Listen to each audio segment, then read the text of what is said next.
Good morning, everybody. What's going on? Welcome back to Movie Mornings. I'm your host, Martino, as always, and today we're going to be recapping D23. Jose and I definitely have some things to say about that. You guys probably heard about our copyright issue, and if not, we're going to talk about that today, and we're just going to recap everything that was kind of going on there at D23, even though we weren't there because they don't invite us, but that's okay.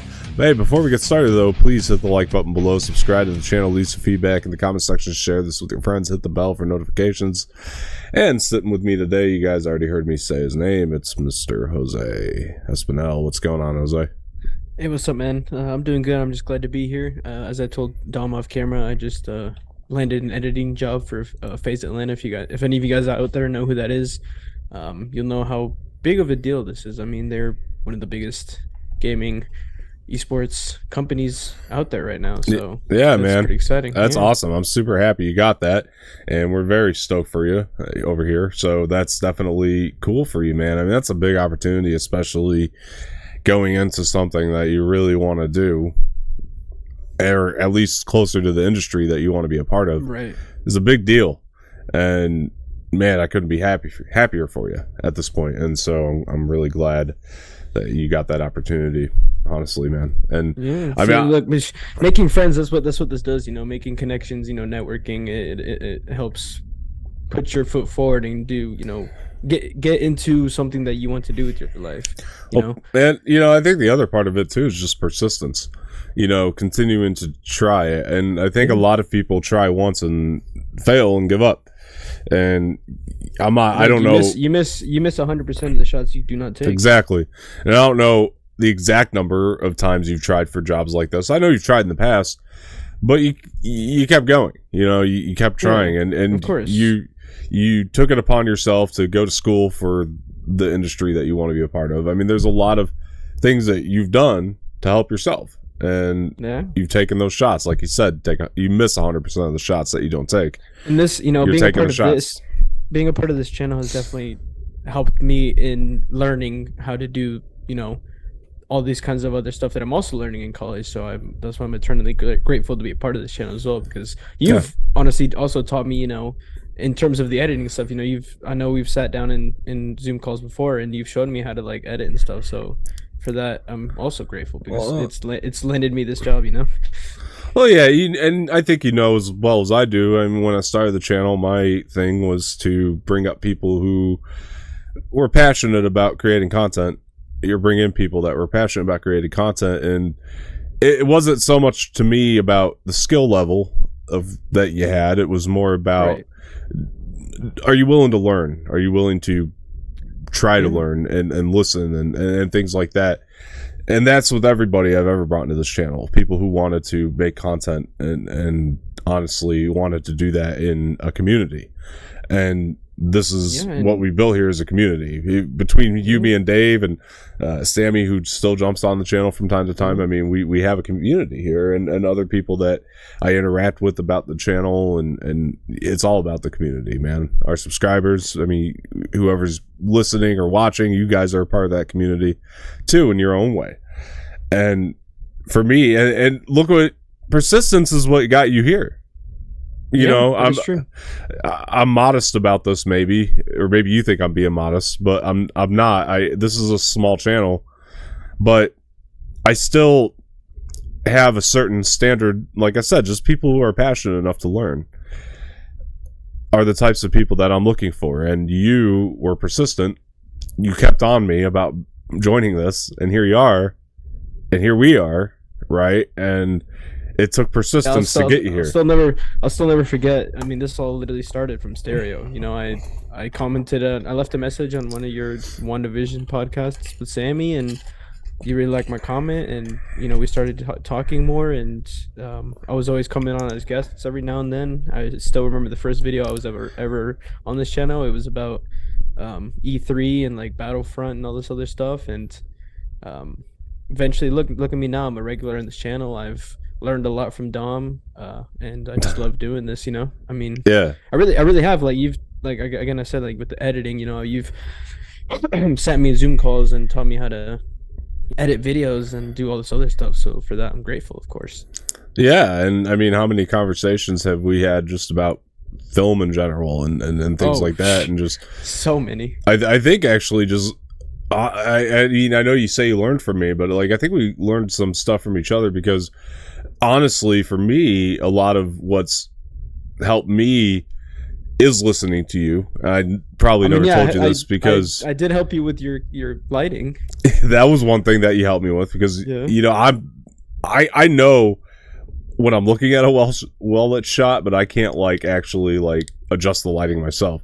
Like I need somebody to tell me, how's this supposed to be though, like in the technical terms. And that's where I helped. That's where I helped him. I remember we sat in a Zoom call, and he like asked me, all right, so like you know, how should the lighting be? And that's where I, you know, with my studying, I came up with the technical terms and all that other stuff, the angles and all that stuff. It's like Creed from The Office. I understand it, I don't speak it, right? So that was kind of where I was at with this lighting thing. It's like I could like look at a shot, like I was looking at my own shots objectively and saying that's a poorly lit shot that I have, you know. So I wanted to light it better, and I even did a couple more tweaks. I just moved some stuff around. I think it looks a lot more crisp now. Honestly, it does. You look very nice. Yeah, and there was a setting on on my camera that we were sifting through that. Oh yeah, there was one we missed completely that we should have been messing with. I found it later, just sifting through again. I was like, something's still missing from this, and like I was sifting through there. I can't remember the name of it. It was like creative style or something was the setting on the camera, and it actually allows me to actually bypass OBS's filter settings and actually adjust all that myself over here. So that was pretty cool. So now I don't have to use OBS in terms of like the saturation, the brightness, the contrast, all that. I do it all in the camera now. It was just in that creative style setting that we missed. We probably saw it and like, that does nothing to do with anything. Yeah, we kind of just jumped over it, yeah. Actually, it's one of the most important ones, if you ask me, because now it's got me looking nice, and I like that the colors are popping behind me a little bit more, and and it's separating me from the background a lot more. But it looks nice, yeah. But not only that, though, not only like the lighting, but like honestly, like talking to you, because we're not that far apart in age, but you do have a slight generational difference in terms of, you did grow up in like I feel like there was a line, and that this is not a bad thing. Trust me. This is I'm gonna turn this into a compliment. Watch how I do this. But there's like a line, and I'm like, if the line is people who grew up on VHS, and then under that is people who grew up on DVD, you're in the 100%. You're right at the people that grew up on DVD, as to where like I'm right at the people that grew up on VHS, but we're not that far apart in that, you know what I mean? Right. So to me, like, but listening to people of your time, like, and hearing that, like, it's actually given me, I've gained a lot of perspective on a lot of points of view, honestly. And so like I'm finding myself able to look at certain things of the under that line, people who grew up on DVD line, and like actually like look at perspective from them, and like understand that a little bit better, I guess, and try to be like, does that make sense? Like it's helping me. Like if there's like a choice that's made in like a movie or TV show, it's helped me in reviews a lot, because there's like a choice that's made in a TV show or something, or a movie. I think about that, and I'm like, I probably wouldn't have liked that before I knew Jose. But like, I know that they did that for folks like Jose, because that like Jose would love that thing. And like, so I'm understanding how they're relating to. What's crazy is that every time I watch a movie and show now, I literally study the angles, the movements of the camera, the aperture, the shutter speed, like the lens, if it's a wide angle, normal, like I study all that stuff now every time I watch a movie or show, because it just makes me appreciate the decisions that the director took even more. Yeah, it's crazy. Well, that's you know, a lot of that's too just watching a lot of things like that. That's how that stuff came to me, because it actually, I guess I never really talked about this on the show, like where my knowledge of this stuff came from. Like you were just saying, paying attention to those types of little nuances. And to me, it was just watching a bunch of shit. Like, eventually you see so much, and like repetition, you know what I mean? Or persistence again. Yeah. It helps you gain knowledge in things, or it helps you appreciate things in a different way.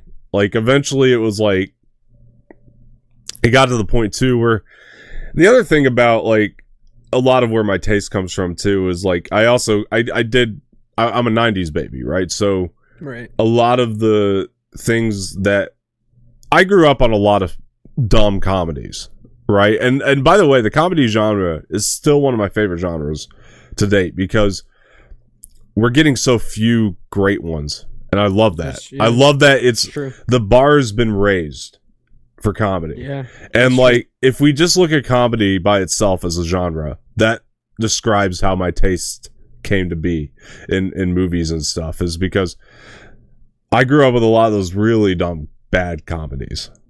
At the time, they were probably fine, but there'd be the one, and then everybody would try to do that one again, like, or knock that one off. And it was funny to a point. It's like hearing the same joke over and over and over again. You're eventually going to stop laughing at it, even if it's the funniest joke of all time. You're eventually going to start laughing at it. And it's the same thing with every genre of film. So there'd be one great movie, and you love it, and it still holds as like a classic even today. But then there was like 1,000 knockoffs, and you probably like the next knockoff of that movie, the one that was inspired to, like, because that one worked, because that's how studios started working, right? That works, so we got to do it again, right? And then you probably even thought the second one they did was great, but then they do it again. You probably thought that was pretty good, and again and again and again and again. I mean, so that's how Hollywood started. They used to just do a bunch of westerns and cowboy and Indians and comedies, and they just kept doing like thousands and thousands of them, like just remakes and knockoffs. So like a joke you've heard 1,000 times. How likely is it those are all going to be good, right? And so like to me, like that's how I formed my taste and how I watch movies now is honestly repetition, because I kind of it got to a point where I was like, I'm gonna have to weed out some of these because like they can't all be good, you know. And so like I eventually I guess I learned to narrow myself a lot more to where it was like, and that's not cynicism. It's just again, being able to recognize a gimmick or cheap, I guess, eventually, or trying to stress myself out less a little bit because I'm paying $10 to see every movie, you know? Right. Because there was a time where I was seeing like everything, you know, like I really was. Like I would watch everything. So by weeding out my taste a little bit, I still watch bad things, and because I like to talk about them if they're bad.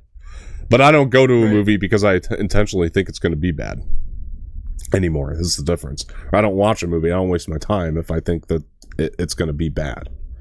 Does that make sense? Like it's kind of a matter now. Yeah, of course. Yeah. It's not cynicism. Yeah. It's saving myself time and money. it's kind of what it's come down to. It's a little bit less of worrying. I worry less too when I watch stuff. I don't know if you got that a little bit too because of your film school. Like you can typically tell, and everybody's taste is going to be different. I strongly believe that, but I don't know if you're at this point now where it's like you can firmly like tell, like when if you saw an ad on YouTube or something for a movie or a show that was coming out, like a lot of the times I think you could probably tell, right? Like if something like looks cheap or like it's 100%. Yeah, now, I could tell if they put like a lot of money into it, or if they've like not put a lot of money into it, or if they haven't invested enough time or put their all into something. Like I can tell just from watching the trailer for like a show or a movie. Right. I can definitely tell. Right. Yeah.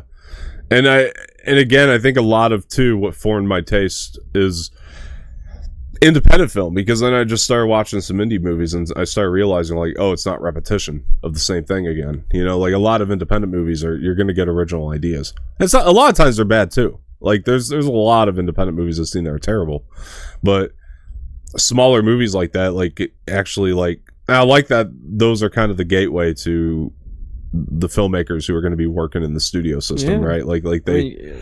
I mean, one like indie, like lower budgeted film that I really enjoyed was Blue Bayou. That's a good example right there. Yeah, so that was a really good one. I haven't seen it, but I've heard great things. Yeah. Yeah, it's great. Yeah, no, I definitely get where you're coming from. I guess for me, my film viewing has changed from when I was a kid to now, obviously. Because I've studied so much. I hope everybody's has. That's to some degree. When I was younger, like for me, it's changed drastically. Because when I was younger, I used to just watch movies just because it was like, you know, the thing that everyone was talking about. Like if it was a Marvel movie or a Star Wars movie or just like a big blockbuster, like I would just go and watch it because everyone's like, oh my gosh, this is like the new big thing. You need to go and watch it. Yeah. But now I venture out and watch a bunch of different stuff because of, I can tell like, okay, this is going to be, it might not be a big blockbuster, like, the cash grab, whatever, but I can tell that it's going to be a very well made movie, right? Because I can tell, so like my view, my experience has changed with film drastically. Yeah, I think like not enough people, honestly, and it's because they don't understand. Maybe us saying this will give some perspective in the sense of like I said, the repetition gets old, so you venture out, like you were saying, and like I don't think enough people really venture into that experimental or a little bit more macabre type filmmaking because on surface level they're just like, it's not the norm. But to me it's like, again, like I'll give a really good example for you that you're gonna be like, you'll probably agree with me on this.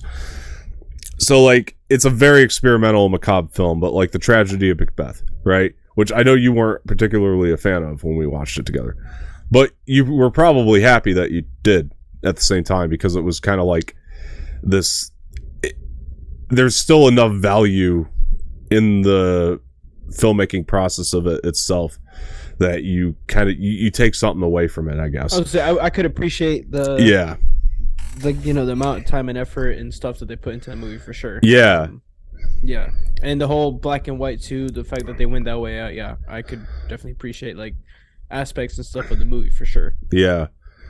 I've been watching THX 1138 a lot, which is George Lucas's first film. And I watched it was basically like a analysis of it on YouTube the other day from a guy, and he was like, I'll be honest, he was like, the middle act of this movie, to him it stunk. He doesn't like the middle act. He thinks the script is clunky, and I can see where he's coming from. I love the whole movie, but that's me. But he was like, the middle act, it's the script is clunky, and it's a little bit uninteresting, and it's almost too experimental and a little bit too macabre for the guy's taste. And for me, like, I like that aspect, but like, I did like the guy who was doing the analysis, even though I disagreed with his opinion 100% on that middle act of the movie, because I really like it personally. I was still able to appreciate that it was a good analysis, because the guy was naming off the highlights still. He said this movie, there's still a lot to take away from it, and it's a lot of what he takes away from it is kind of the beginning of George Lucas's style and what eventually led him to Star Wars, and there was a lot to take away from that. And to me, that like shows a good film analysis when you can actually like look at it and you're like, okay, like this stuff didn't work for me, but it's an experimental enough film that like there's a lot to take away from that. Like a lot of stylistic choices that I could, that you can look at and be like, okay, like if filmmakers of the future try to do a sci-fi film, they should take the stylistic, or if George Lucas does a film after that, which obviously he did, made one of the biggest films of all time with Star Wars, and he did American Graffiti, which turned out stronger, the guy was mentioning, because he took the parts of THX 1138 that worked for him and just went into those aspects tenfold, a lot more. And then by the time he got to Star Wars, he was like mixing the best of two worlds. Anyway, I'm sorry, you were starting something there. And I was just going to say that another example of a really good experimental film is Malcolm and Marie. Yeah, very experimental. Very experimental. Yeah, because there's no narrative, and it's just random dialogues between this couple. Yeah, and it all takes place in one house. It's all shot just in one place, and it's just that's just one of my favorite experimental films that I've seen. I love that. And it's just so experimental because again, with the experimental films, there's no narrative, and that literally because there's no story, there's no beginning, middle, and end narrative wise. It's literally just a bunch of random conversations held between this couple. Yeah, that's a really great segue actually, because I was going to bring up Zendaya, 2-time winner now for for the same show, best lead actress in the drama series, 2-time winner. Yeah. So She's the only black woman to win that award twice, which is huge. Congrats to her. She's also the youngest person to ever win that Emmy ever, and now the youngest person to win it twice, obviously by proxy. And she holds 3 records now. This is major because it does start this new conversation of do we need to start saying Zendaya is one of the GOATs? I mean, at this point, because 100% she is. She's got to be in that conversation now, right? Because there's 100%. And look how young, she's this young and she's already going to be talked about as a GOAT. Yeah, of the scene. Because, I mean, honestly, like her performance in Euphoria is just Euphoria alone. I mean, obviously her other performances have been ridiculous, and just her performance in Euphoria was crazy ridiculous, man. It's great. I love it. I hate to be a guy to brag, but how long ago did I tell you she was going to win this again? Ooh, like when the episode came out, like when the big episode came out. When Euphoria came out, like when the first episode came out and you watched it, you're like, yeah, she's going to win an Emmy. Again. Right. Again. Yeah. So, not to brag, but I called this way before a lot of people probably. I mean, she honestly deserves it. She's incredibly talented. Yeah, well, she was up against like some major names though. I know. I looked up the Emmy nominees, and in her category there were some big names. Viola Davis, who's a 2-time Oscar winner, I think was one of them. And so wow, I mean, it's unreal, man. I mean, she's honestly well deserved for her though. She's oh my god, yeah, incredible, man. Well, you saw the performance. Tom Holland is buzzing. I already know that.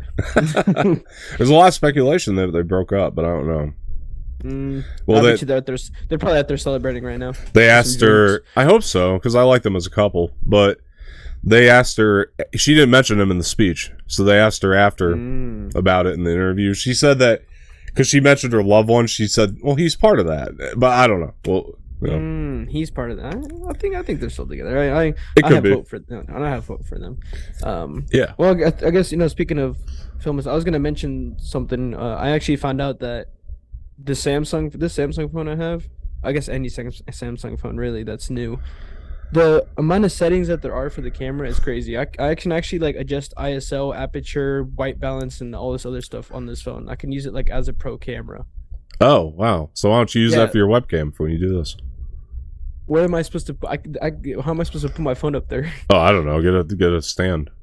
But yeah, I can literally adjust ISO, aperture, white balance, the focus, all this stuff. They make stands for them though. I might have to start using my phone. We can do a trial run with my phone to see how. Yeah, I bet you it's better. Like a lot of the phones do look better. Steven Soderbergh's shooting movies on iPhone 10s or whatever. Jesus, yeah. Like I bet you my Samsung's got some really good quality. But yeah, I can also do slow motion and super slow motion with my phone. I can do hyperlapse, which just basically I can do like an hour-long video and basically speed it up and cut it to like a shorter length video. Yeah.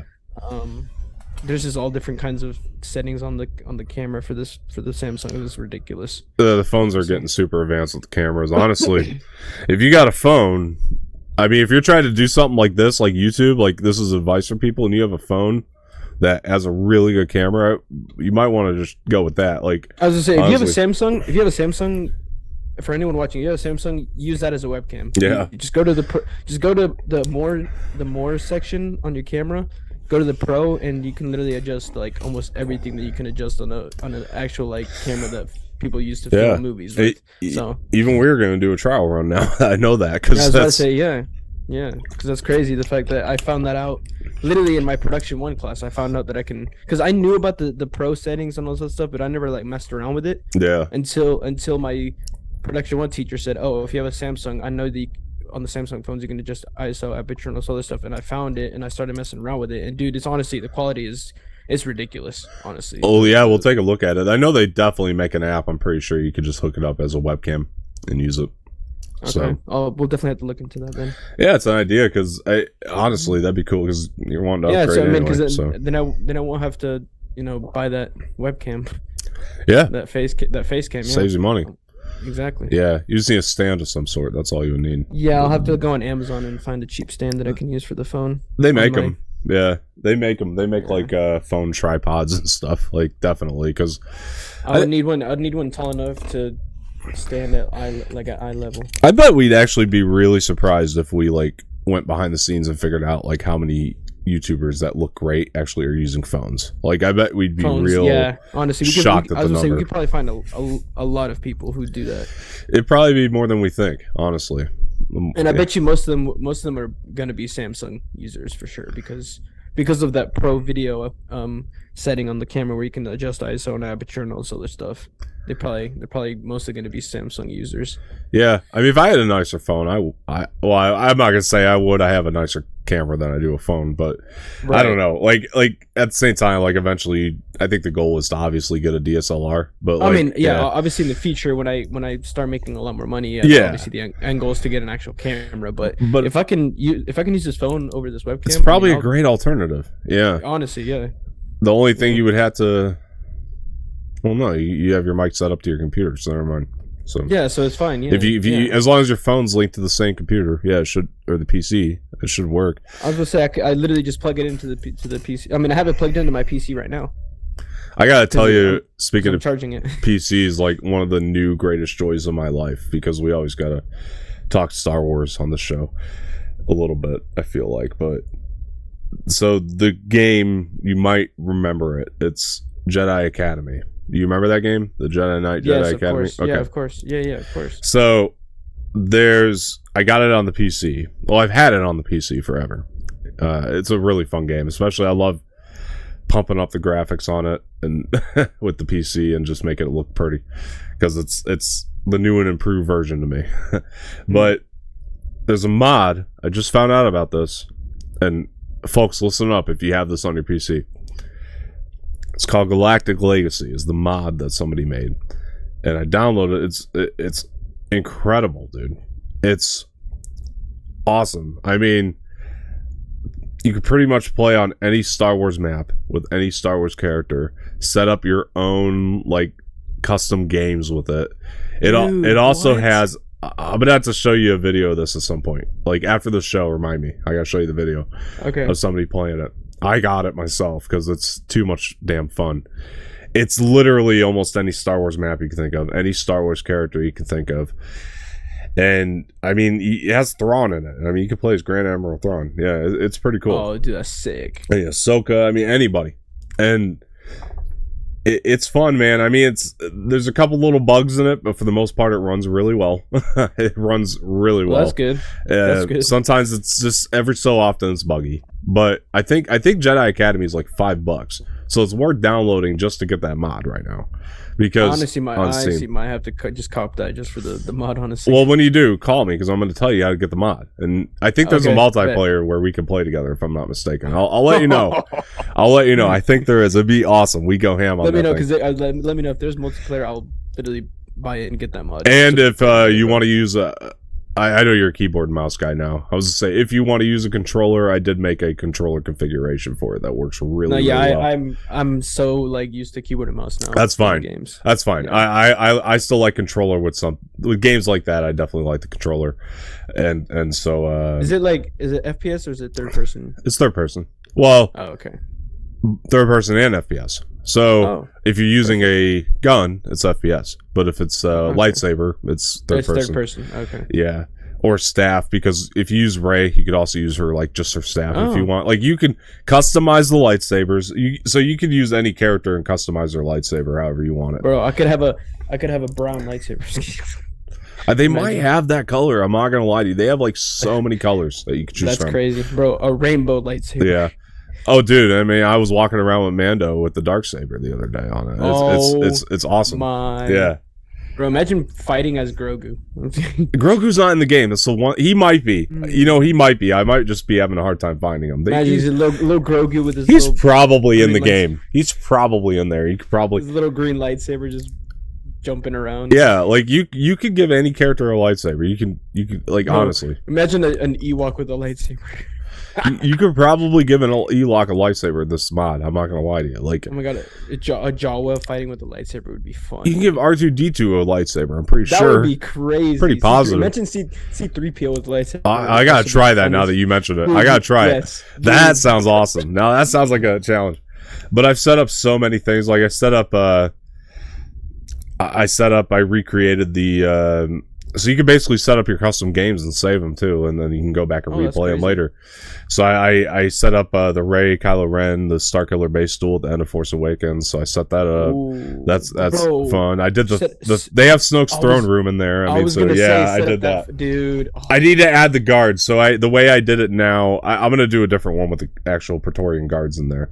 The way I had it set up now was Rey and Kylo. This is cool. I experimented with it. Rey and Kylo Ren fighting Snoke. And Snoke's actually, it's fun.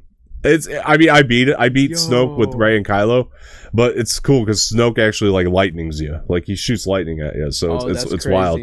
Yeah, this is the coolest mod ever, and they even set up their own missions, so you can go back and play some of the old Republic stuff from the old Republic game. Nice. They have their own missions. They have the Darth Maul, Qui-Gon, Obi-Wan from Phantom Menace you can play through. Oh yeah, that's on there as its own mission. And yeah, I set up Anakin and Obi-Wan on Mustafar, but I'm playing as Anakin, so you have to. I beat Obi-Wan in this version of it. It's cool, man. It's like a Star Wars.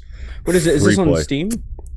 The mod you got to go download elsewhere. No, I'm talking about the game. Jedi Academy is on Steam. I'm pretty sure it's like $4.99 right now. So it's actually. Dude, I'm gonna go and cop that.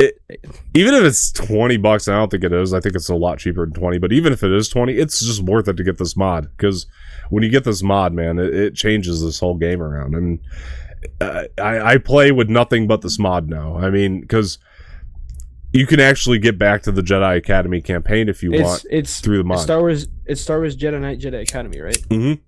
Yeah, it's $10. $10 is still good. I mean, to get that mod, and the other thing that it's worth it. Trust me. Like, you won't stop playing this thing. Like, you really won't. And you can play the Jedi Academy campaign with any character you want, so you can change the character to any character you want. It's a pretty expansive and impressive mod. Honestly, they have Crate in there as well. I mean, they have all the maps, man. You name it, they have. The only one that I'm a little upset because I wanted to walk around was Octo. I wish they would have put Octo in the game. I thought that would have been a really cool addition. I'm gonna email the guy and see if I can get him to add Octo, because honestly, he's still updating this thing, from what I understand. Like, this new update of this mod I'm guessing he just put this mod up, right? Probably not so long ago. Yeah, he doesn't have Octo, and he doesn't have Rise of Skywalker maps. Like Exegol, I think would be a cool addition if he added it. Bro, the fight between Kylo and Rey on that ship thing when it's raining. Oh yeah, the Death Star, the wrecked one would be a cool one. Yeah, but I'm not complaining either, because there's so many maps on this thing. Like, it's unbelievable. Like, the guy really put in work, and like, I was walking around Cloud City as Luke. Oh, that's nice. And I was so impressed with how big the map is. Like, it's crazy. The outcome of where I am your father. You could change that too. You could make your own. Yeah. I mean, it's just crazy how much effort the guy actually put into this. And I do have Luke. It's pretty cool. So the Death Star 2 that's on there now, I have a custom game where it's Luke and Vader fighting like it's Return of the Jedi. And oh shoot. And you can actually do like Luke does. You can jump high enough, you can actually take the high ground. It's cool, man, up on that little panel there. Like, it's nice. The guy was super creative with the way he made these maps, and it's fun, man.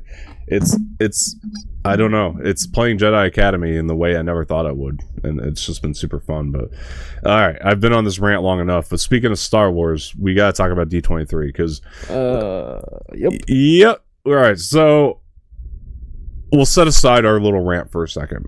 Let's talk about. Funny thing is, we're not the only people that went on rants. Oh, I know. I saw a lot, actually. So, Disney, what are you doing? Yeah, there was a lot of stuff. So, to start with, I think that the D23 overall, they dropped the ball entirely, because this. Honestly, probably one of the worst events. It was weak. It was weak. We've followed for sure. It was so bad. Nothing was earth-shattering. There was no earth-shattering news, which the precedent's been set, man. Honestly, my favorite thing was probably the Tales of the Jedi trailer. The trailer was cool. My favorite thing was Gal Gadot being the witch, because that too. That was also really That was probably the best news update for cast-wise that they announced. Other than that, like, everything was based around stuff that we knew was happening already. Yeah. And there was no like earth-shattering new announcements. There was less for Marvel in this D23 Expo than there was for Comic-Con, I feel like. Because even Comic-Con at least dropped that there were going to be 2 new Avengers movies, right? Right. So it's big announcements, right? And this didn't have any of that. This had nothing. It was all stuff that we knew was coming. I mean, it had trailers. Well, I guess Werewolf by Night was something I didn't know that was coming. But it was announced. I mean, so That's fair. Yeah. most people, or at least a lot of people, knew it was all stuff that had already been announced, right? And the That's Werewolf true, by Night yeah. trailer was dope. I'm not trying to take it away from that. Like the trailers that were dropped were awesome, but these are trailers that They fumbled the bag with the Fantastic Forecast, man. Like, I don't think so. See, like I'm okay with them and not announcing the Fantastic Forecast, but they have to compensate with something else, right? There has to be which they something else didn't, that's earth-shattering. It's not one specific thing. Like, okay, you didn't confirm Deadpool, fine, but give us something else that's earth-shattering. You know, they didn't compensate in any way. This is the first D23 I can remember in a long time that didn't have earth-shattering announcements. The last one had Moon Knight and Miss Marvel and Obi-Wan, for crying out loud.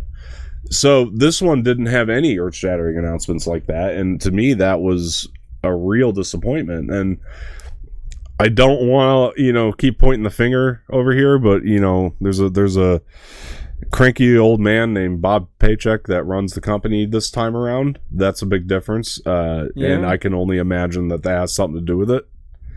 But I would hate to point fingers and assume, but let's do the math. I like how that I like how that name stuck ever since I said it. Clever, but yeah, thanks. If we have to do the math, well, let's think about it. When 1 + 1 = 2, exactly, because when D23s were earth-shattering, who was when Bob Iger was exactly. Ever since Bob Paycheck came into leadership, I mean, we've had no earth-shattering news. I just feel like overall, too, to go off on a small tangent, that we have been talking about more problems with Disney since Paycheck has taken over. Like, oh yeah, an insane amount. It's getting out of hand too, and we're talking about more problems than news, like about their projects. It's crazy. Well, to snowball off that a little bit, you got the day before, and this to me is even worse because the day before D23 or the Lucasfilm panel, the day before they announced Ezra Bridger in the Hollywood Reporter.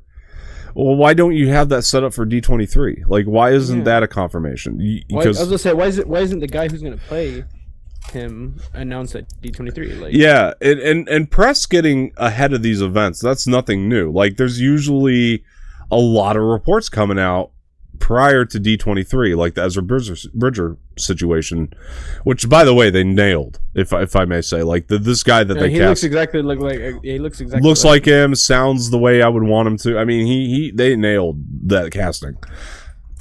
Eman Alfonso or something. Yeah, something like that, yeah. They nailed it, man. They nailed it. And so I was super thrilled with that report, but I'm like, okay, so that obviously means that's one of the things they're going to talk about at D23. Nope.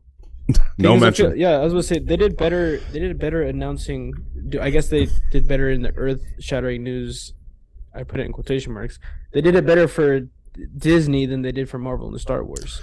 Like, I didn't know that we were gonna get an Enchanted 2. I don't even know if that was announced. Yeah, it was announced. Like, all that stuff was announced already.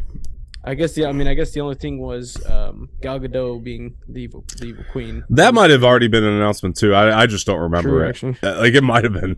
I just don't remember. But either way, yeah, you're right. That's the biggest thing, and the biggest day is supposed to be the Lucasfilm Marvel stuff, right? Exactly. And then you have no mention. This is another segue because you have no mention in Lucasfilm of any of the movies that are happening. They should have a plan for movies right now, but then it came out in Variety, I think, yesterday. I mean, Rogue Squadron taken off the release schedule, so that's a whole other mess. And to me, if I could talk about that real quick, is damned embarrassing. To me, that is damned embarrassing because you have. I know you got the book, but you have you have. Bro, Disney, what the fuck are you doing, bro? You have have a whole book. You have that little teaser clip with Patty Jenkins still lingering on the internet saying she's so excited to do this. She's passionate about it. This is something put out by Star Wars. Like, it's on the official Star Wars channel. Wasn't it like a clip with like some airplanes behind in the background? Yeah. Basically, she didn't say it like this, but she basically was saying she's doing Top Gun in space. Basically, and that she's passionate about it, and that she'd be seeing us very soon. It's basically the Rogue Squadron video game put into movie form, basically, essentially. As in, like, that's going to take place in space. But it's taken off the release schedule. Why? And I don't understand, because they're having problems like they always do. Kathleen Kennedy and Bob Paycheck over there are fucking shit up. I don't know. Probably. I'd be hard pressed to disagree with you. Something's going on over there. Something's happening. I don't know what the fuck it is, but they need to figure it out and fix it fast. I'm frustrated at this point because you're having a lot of you're making your fans very disappointed right now.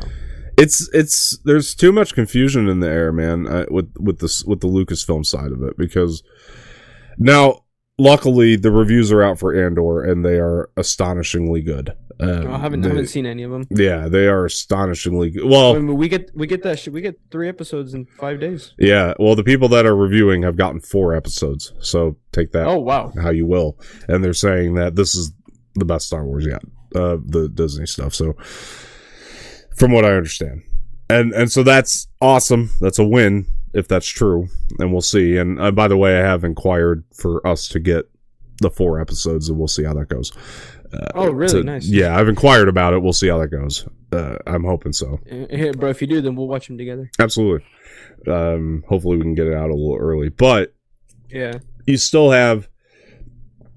Now you got a big problem in Lucasfilm with this Rogue Squadron thing. And I'm reading this like, what the hell? Because it wasn't but like 9 months ago we were talking about, okay, because remember the whole Patty Jenkins was taken off. Right. Because... whatever, the scheduling conflict with Cleopatra. Well, Falcon Winter Soldier director's doing Cleopatra now. Patty Jenkins is good. Remember, she was back in, and then now the movie's just taken off the release. And Variety did go on to say, we luckily, hopefully, have the Taika Waititi, the Rian Johnson, and the Kevin Feige movie all coming still. Whatever that's going to be, whatever those are going to be, those 3 movies. But even then, no release date in sight. So, and I was actually listening to a criticism on this earlier for somebody I disagree with a lot, by the way, but I agreed with them on this. I agree with them on this point. And not that they're a bad person. I mean, they make good content, but I agreed with them on this point. They're literally hiring people that they have to wait on. The filmmakers they're hiring, and it's not to say that they're not Star Wars fans or won't make a good Star Wars film, but they keep hiring people with other things lined up, and that they're treating Star Wars as a secondary project for them. And so that's why we have this big wait. I mean, Taika Waititi, I don't even know if it's going to happen anymore, because at this point, I don't know what Star Wars movies are going to happen, which ones aren't at this point. Because the next one, which it doesn't have an official anything around it, but the next one's going to be for 2026, is what I'm understanding on their release schedule. Fuck? Like, are we really going to wait that long? And I know they said, and we called this, I think, when they said Taika's movie's going to come out the end of 2023. No, it's not. No, it's not. And he even said as much afterward. Like, I think we were talking about it, and I said, there's no way, because he's got projects. Like, I think Next Goal wins. Next Goal wins, yeah. Right? I think he's still kind of finishing at this point. So he's got that. And then he was working on Thor Love and Thunder. So where did he have time to do Star Wars? Nowhere did he have time to do Star Wars. He might be writing it. But even Taika came out at one point and said, yeah, I don't think I'm going to have it done by that deadline, right? Right. And so, will you stop your video there, Jose, and restart it, because something's happening there. It's frozen. Oh, okay, yeah, I'll do it. So, basically, Taika, we knew that he wasn't going to be able to hit that release date. So, the question is... My back is still lagged. You're back. All right, okay, so the question becomes, because Taika comes out with Love and Thunder. It made money, but it's a lot of people didn't receive it as well. So there's that. Yeah, I thought it was fine. I didn't love it, but I thought it was fine.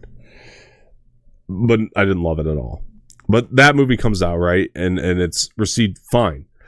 And then the other part of it is he comes out publicly and says he doesn't think he's going to make that release date. Is there going to be bad blood now? Or are they going to be like, well, yeah, we're going to let Taika go because of that? I don't know. Because look at... All right, so this has been the track record. And I'm not asking for an opinion on the shows. It doesn't really matter how you feel, or the movies or the shows or the projects. It doesn't really matter how you feel about the projects. It's just the facts. Dan and Dave, I'm going back to this. Dan and Dave, they come out with season 8 of Game of Thrones. Oh, well, guess what? They're no longer working for Lucasfilm. Season 8 gets received poorly, right? The finale. Yeah, guess what? They're not working for Lucasfilm anymore, right? And then you got the right. Ryan Johnson's doing a trilogy. We haven't heard about that in ages. But he still says it's happening, and Variety still says it's happening. So I don't know. But either way. Right, Last Jedi comes out. Oh, we don't hear about that for a while. You got the... I'll cut some slack with the Lord Miller situation on Solo, only because we reports do say that movie was terrible that they were making for Solo, right? They got fired. But then you got Patty Jenkins. This is the concerning thing about this, is what's happening right now. If it's indeed canceled, again, it's not officially canceled, it's just been taken off the release schedule. But if it's indeed canceled, it's a result of, we were super confident in Patty Jenkins' pitch until Wonder Woman 84 came out, because people didn't like that movie. Bro, I fell asleep during that movie. I liked it. I'm of the rare minority, apparently, but you are. I didn't like it as much as the first, but I liked it. I thought it was really good. I read there's one report saying that the reason why it was taken off the release calendar is because she wasn't going to be able to make the date because she has other projects she's working on. But I think that's bogus, because they just handle that 9 months ago? Well, apparently not. So I just say it's bogus. It's a bogus excuse. I think it's... Oh, and Trevorrow's the other one, right? He comes out with the Book of Henry, right? Wasn't that the movie he did? Jurassic World comes out, it's a hit. And then they hire Trevorrow for 9. Book of Henry comes out, next thing you know, Trevorrow's gone. Because people didn't like it. Exactly, yeah. It's so stupid to me. Because, alright, I'm going to say something that's going to sound incredibly unpopular. Let's take Patty Jenkins as just one example and apply it to the rest. Because Patty Jenkins had a bad day at the office 84, Wonder Woman 84. That's all it is. She's still a good filmmaker. It's no reason to take her off the project. You know what I mean? Because that's the thing is, all directors are gonna have their bad movies. Everybody has. Like, directors aren't. You can't expect directors to make. They're not gonna hit every time. All the time, exactly. Like, you can't expect a director to always hit with a movie. Yeah, and I know they say creative differences every time, but I'm assuming that it's when they say creative differences, I'm assuming that means they made a movie people didn't really like that much, and we're gonna let the people that just didn't like it win this argument, which is dumb to me, because you liked Patty Jenkins's pitch when she pitched it.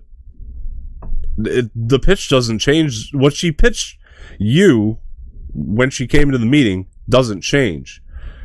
That's still her pitch for that movie, and it's up to you, and this is referring to Kathleen Kennedy. It's up to Kathleen Kennedy to decide whether or not she liked that pitch.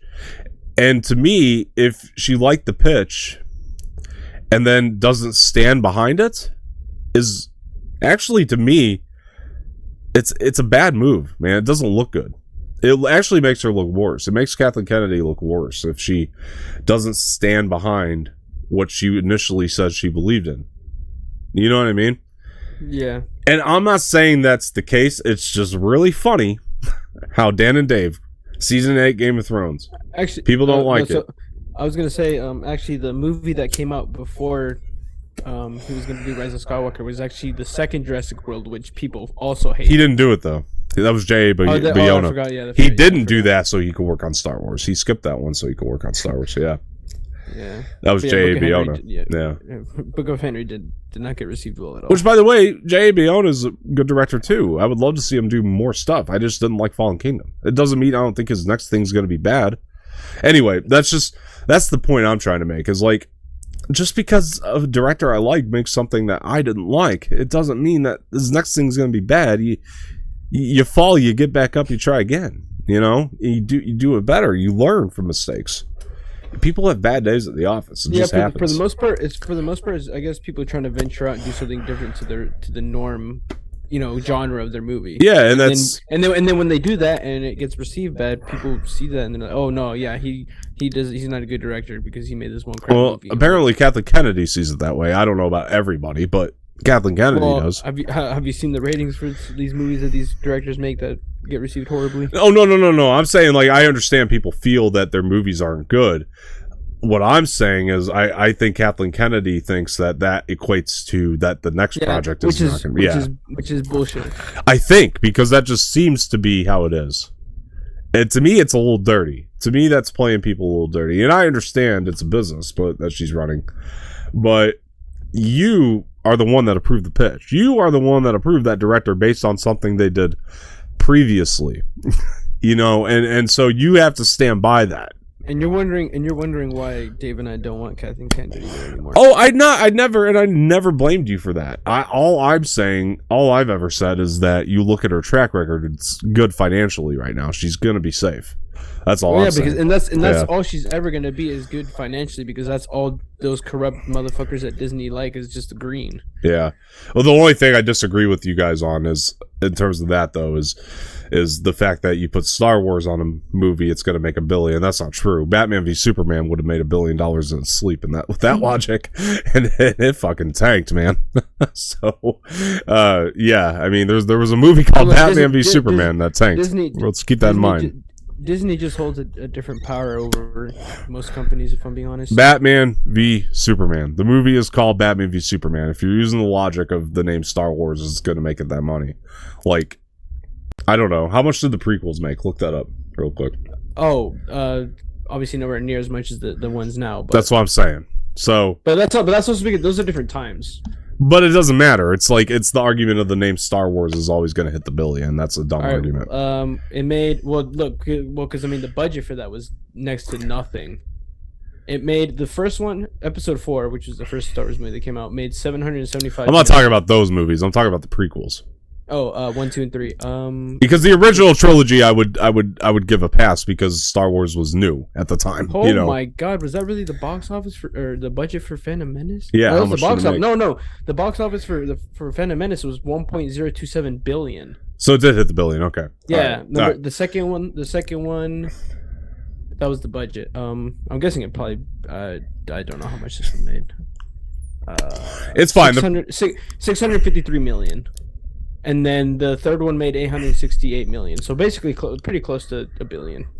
Either way, I'm just saying, you put Star Wars in it, and it's still gonna make you hella money, though. No, it's fine if it makes money, but the $1 billion is what we're talking about. So, of their 9, like what, 6, no, like 7 made the $1 billion. That's 7 out of 9. That's actually very impressive. It is impressive. I'm not taking that away. What I'm trying to say is the fact that the argument came up when we were doing Imperial Order. This was Dave's argument, not yours. I think you agreed, but it wasn't your argument. But I'm saying, like, when Dave said that The Last Jedi made $1 billion because the Star Wars name was on it, Attack of the Clones didn't make $1 billion because the Star Wars name was on it. You know what I mean? So you can't just say, because then there's so many other things you have to start factoring in, if you're just going to go by that. So anyway, the point being is that she is financially successful. That's the point. You just flat out. And so my point is she's safe in her position. That was the only point I was trying to make. Only because she's making Bob Paycheck so much fucking money. Before it was Iger.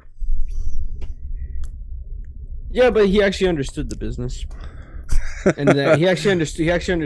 Oh, no kidding, he did. He's the best CEO of all time. I mean, there's a really good argument to make about it. Financially, he is the best CEO of all time. I mean, he had a year where 7 movies of his that his company put out made $1 billion. That's unheard of. I mean, that's unheard of. I mean, like, it's man. Yeah. He made mistakes too, though. I feel like Kathleen Kennedy is. I feel like Bob Paycheck is a disease, and he's just spreading it to the entire of the people that work for Disney. Yeah, I'm not gonna counter that at all. because Kathleen Kennedy was under Bob Iger as well, and she actually did really good. Now look, as soon as Bob Paycheck comes along, and now she's doing all this, I feel like he's just a disease that's, spreading to everyone. But the difference is with Bob Paycheck, we've actually seen it result in loss in dollars now. That's what I mean. That's what I mean. Ever since he came along, he's been diseasing the whole of everything. That's what I mean. So like, yeah, so like you've actually seen a loss in dollars, and let's segue back into D23, because I think that this is the biggest problem with Bob Paycheck right now, is that he's disconnected from the fan base. He doesn't care about the fan base. Because all he wants is this. This is all he wants. But he doesn't understand that the only way he's going to make that is to... I equate it to YouTube, right? Because what we're trying to do is build community, because we understand that the only way we're going to be able to sustain is if we build community, right? And we build an audience and engage with the audience. Engage with them. Actually, exactly. Yes, actually... Which Bob Iger did, and Bob Paycheck is not. Yes, incentivizing a little bit too, I think, into where, as far as I guess our biggest incentive right now is that you come here, you subscribe, you're going to be able to listen to us two idiots talk, and you can make fun of us. But like, when you look at Bob Paycheck, right?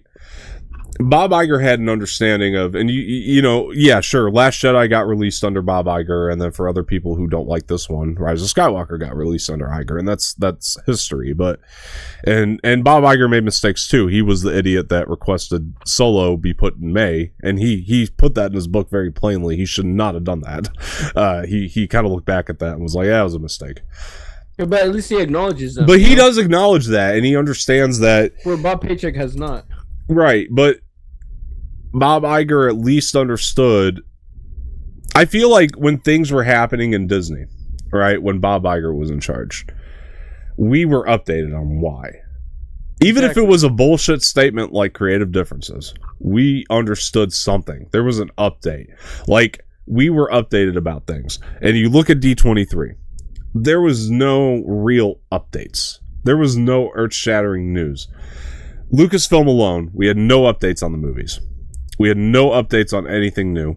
We didn't even hear about Lando, which has been in talks. We didn't even hear about the Acolyte.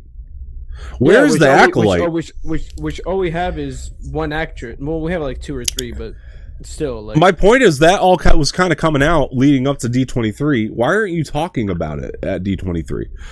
That should be your next thing, first of all. Like, that you should be on Acolyte hardcore. That's dropping the ball, because Acolyte is in full-fledged production right now. To not even mention it, it's also the first, fully Sith-based project we're getting, and that's going to get fans excited. Yeah, there's a disconnect with the fans. I feel like this is evidence of Bob Paycheck not understanding his fans, and I also think grouping Lucasfilm and Marvel together like they did in the same panel was stupid. That was stupid. Yeah, I was going to say, because those are 2 different franchises. You should put them separately. That was stupid, because they both had a limited amount of time to talk. That's probably another reason why they didn't drop Earth-shattering news, too, because they didn't have enough time for each franchise. Yeah, that was the other thing. They had a limited amount of time, so everything that they did at this event, it felt a lot more calculated than it had in the past. And I liked... Look at Star Wars Celebration. I mean, and granted, even this Star Wars Celebration wasn't one of the best that they did.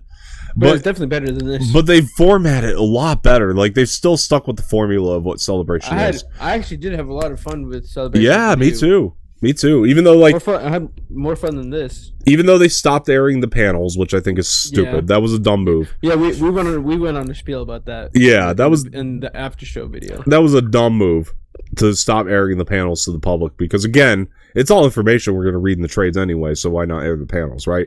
And then just black out the moments that we're not supposed to see like you have in the past. That just makes the most sense.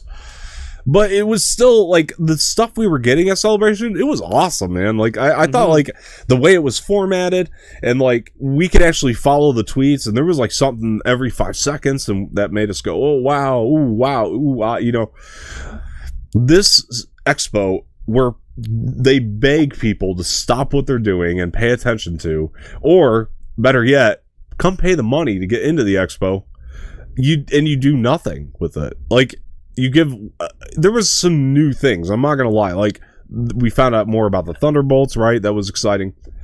But none of that was earth-shattering. We've known the Thunderbolts is coming out since Comic-Con, and we can assume the types of folks you're going to have in that movie. Like, while it's not confirmed, we can assume the group you're going to have in that movie, right? So you have that. And then it's... Well, I mean, it has been confirmed now, right? Now it's confirmed. Yeah. But I'm saying, like... Some of the cast members, have been. But a lot of that stuff... I mean, when your biggest news for Marvel is that David Harbour was coming back. And I like David Harbour in that movie, the Black Widow thing. I'm excited he's back, but I think he's a good actor. But it's not earth-shattering. There's no... I feel like they're trying to make it seem like announcing the director for Fantastic Four was going to be their biggest announcement. Yeah. And you have all these holes in Phase 5 and Phase 6. So you don't have to fill them all, but you have to give something. Like, give us something. Especially, the other part of it, too, is like... And again, I don't want to, like, hone in on specific announcements, because, again, I don't think there's anything specific you have to do.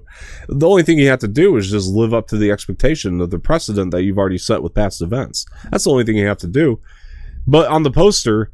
They had Spider-Man on the poster, right? There was no talk of Spider-Man at that event. Why is he, like, forefront on that poster of D23? Like, make sense of that. You can't. There's things like that just, they seem very dumb to me. And this was, honestly, this event to me was, it was a commercial.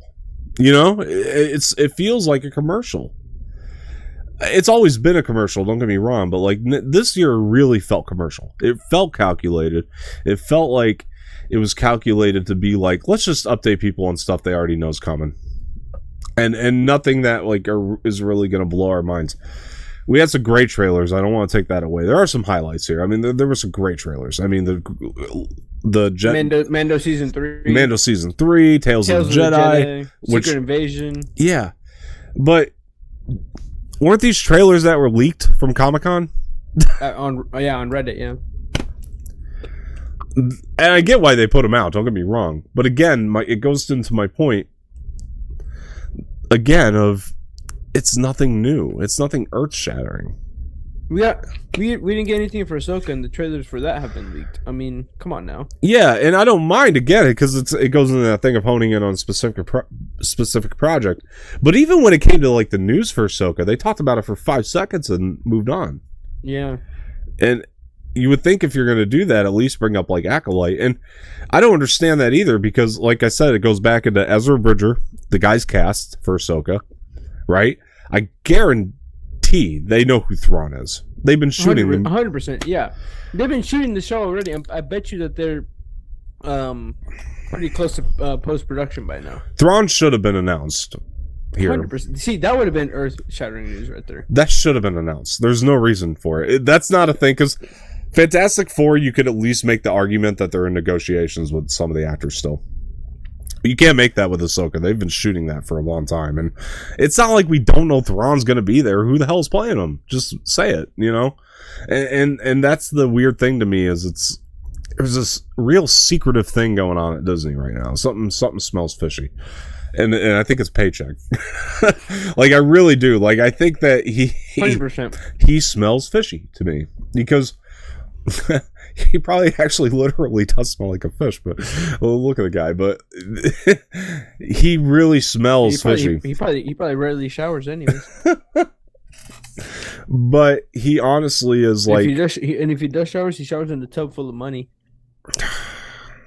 Yeah, he's rich. I can't take that away from him. He's rich, but he's rich from running parks. That's what I hate. You know, he was doing the parks before he did this. The whole studio. Guy just does, and they're expanding the Disney park too. He knows nothing about movie making. This guy, and then all he knows is about amusement parks. That's all he knows about. When you have Bob Iger, who hired you, coming out and saying, "I regret that decision," there's something wrong. And wait, he said he regretted hiring. Oh yeah, go look that up. He don't care no more, man. He's golfing in Florida. You know, he don't care. In his fucking like mansion with right. like fucking 6 floors. He's got a movie theater in his mansion and all this other shit. Pool tables that's there, what's so hockey funny to tables. me. He should not be worrying about Disney. The fact that he is just off on his own and he's still worried about his company after retirement, that's sad. Like, Well, that just shows how much he loves and cares for it, and how dedicated he was to seeing the success and the community that loves this company so much. I mean, we're really starting to see the evidence of how Bob Paycheck. Chapek deals with his creatives, his studio heads. Bob who? Paycheck deals with his creatives, his studio heads, and it's irritating. That's the disconnect, man. The way that Iger maneuvered his relationships. Scarlett Johansson situation. I go back to that because if that had happened under Iger, if that type of thing happened under Iger, it would have never made it to the press because Iger would have handed her a check to shut up and be 100%, like, "You're not going to the press with this. We are going to make nice because we did you wrong." It's embarrassing the amount of stuff we've had to talk about with Iger or Paycheck. And you probably also would have granted her wishes and not posted it on Disney Plus at the same time as a theatrical release. 100%, he would have just not done that. He probably wouldn't have done it in the first place. You're right, but at least if it did happen, I was gonna say if he did make that announcement as a mistake, he would have paid her and then said, "All right, cool, yeah. If you don't want us to release it on Disney Plus as the same day as the theatrical release, then we won't do that. We'll wait a week, and then release it or something." He would have talked to her and asked for her opinion of what she thinks, and probably would have granted that wish. You're a studio head, Jose. I'm gonna ask you a question. I am a studio head. Yes, you're right. It's a very basic question. I've been to a couple. That's good. Oh, I meant to tell you. I don't think I told you. Speaking of studios, I was meeting a friend at this sub shop where we were gonna play some drinking games, and there was like a bunch of people just people who looked like they were filming something. I saw like an actual professional camera. And people just blocking off certain sections of downtown, and I swear on my life, you don't know what it was. Well, my friend asked, and he said that it was a commercial of some sort. They couldn't give too many details away, obviously, but I swear on my life, I saw Kevin Hart there. Oh, really? I swear on my life, I saw him walk back to where they were filming. Yeah. Well, back to my question. Yeah. So, that's cool though, honestly. Yeah, it's really cool. Yeah. Did you jump over him? Leapfrog? No, because he had bodyguards next, huge. I don't know if you've seen a clip. He in one of his comedy shows, he actually talks about that he always has 2 huge bodyguards next to him because he's scared of getting jumped. So. Oh wow, yeah, I remember that actually. You two are probably same height. No offense, you actually probably are the same height as Kevin Hart, right? What is he 5'3"? I don't know. I think he's 5'2" actually. Oh really? I'm 5'6". I'm 5'6". Yeah, I think he's 5'2". Let me see. So my question was, so you're a studio head, right? It doesn't matter what studio, and your biggest star is come up with somebody. Who's your biggest star in that studio that you have working for you, contracted? You want me to give you a random name? Yeah, give me a name of a big star. Who's your biggest star? Okay. Fuck. Why am I struggling to think about? You know what? Ryan Reynolds. Okay. Sure, that's a great example. So Ryan Reynolds, you catch inkling that he's mad about something. What are you gonna do? So am I in the shoes of Bob Iger or someone that you're the head of a company? You're the CEO. So he has something on his mind. He has a problem with something. And it's Ryan freaking Reynolds, and there's an issue. I would ask him what his issue is. All right, and then how would you proceed? What if he said he wanted money? Then I would pay him the money. Okay. To just shut up. All right. Now let's take this one step further. Let's pretend that you just heard it and you decided to ignore it. Let's just say I'm stressed out with just outside shot, which you wouldn't do. I understand. You're a moral man, and we appreciate you for it. That's why you're on the show. But look, you got Ryan Reynolds, right? And he says. Mm-hmm. You hear this inkling, but you got all this you're stacked up with paperwork. You're like, I got too much other shit on my plate. Mm-hmm. Let's even say this. You send somebody under you to deal with it. Handle it. Okay.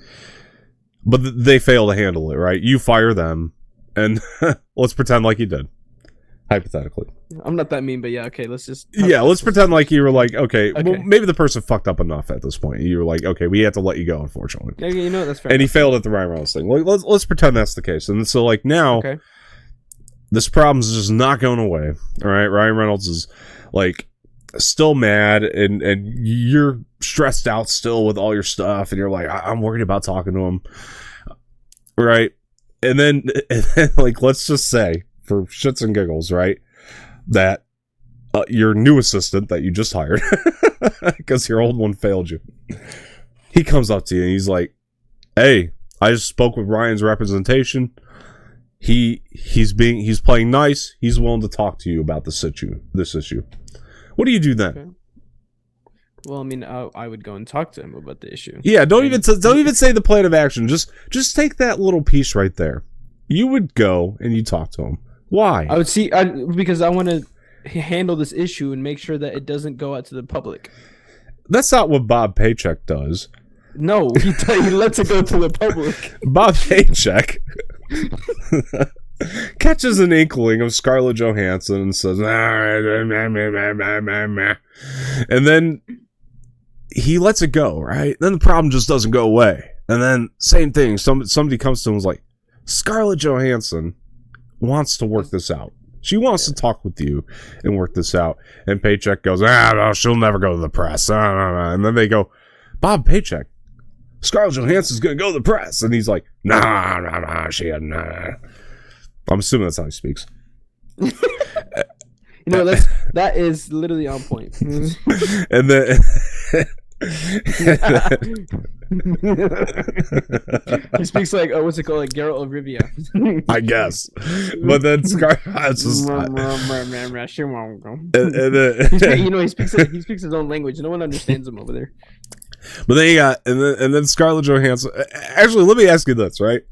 Let's say that you didn't take the meeting, right? Let's say you're Bob Paycheck now, and you're dealing with Scarlett Johansson at this point. You don't take the meeting because you truly in your heart of hearts, you're like, if I don't take the meeting, she's not going to do anything wrong.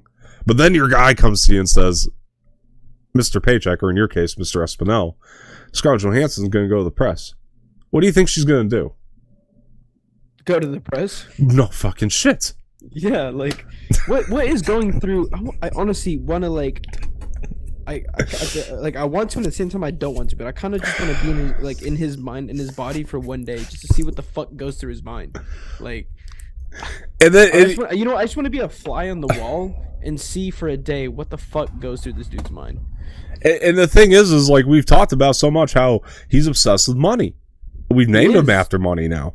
He's coined the name Paycheck because he's obsessed with money. But tell me how moves like that make fucking business sense at all. They don't make business sense. She was threatening to sue.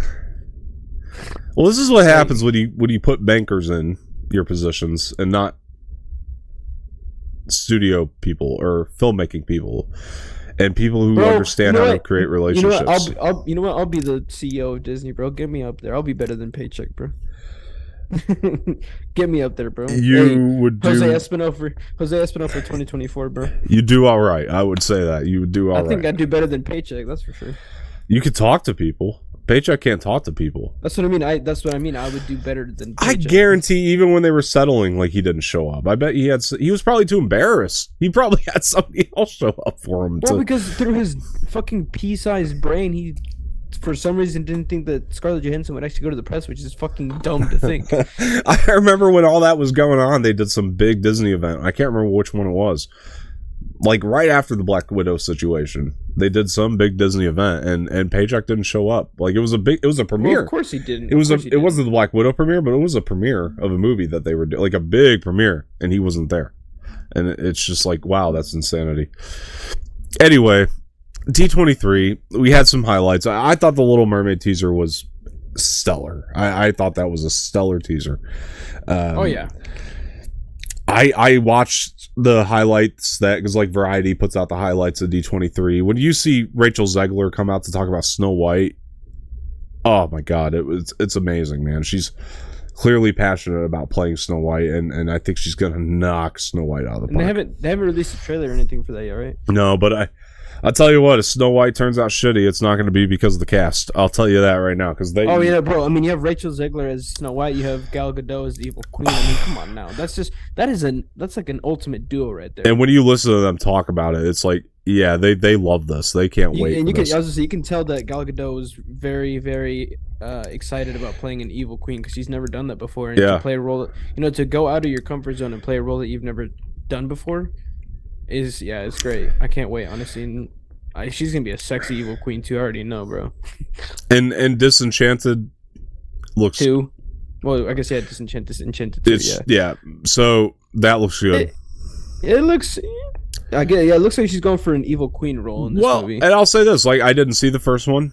I was never interested. This trailer made me interested to watch the first movie. So I'm telling you, the first one looks better than the trailer for the second one. Okay. Obviously, I have to watch the second one, obviously, but yeah, just off trailer, I don't know. It's kind of like. I mean, it's not that I hated it. It's just that I didn't. I mean, I watch it obviously still because I love the first one so much, and I want to see where the story goes. But yeah.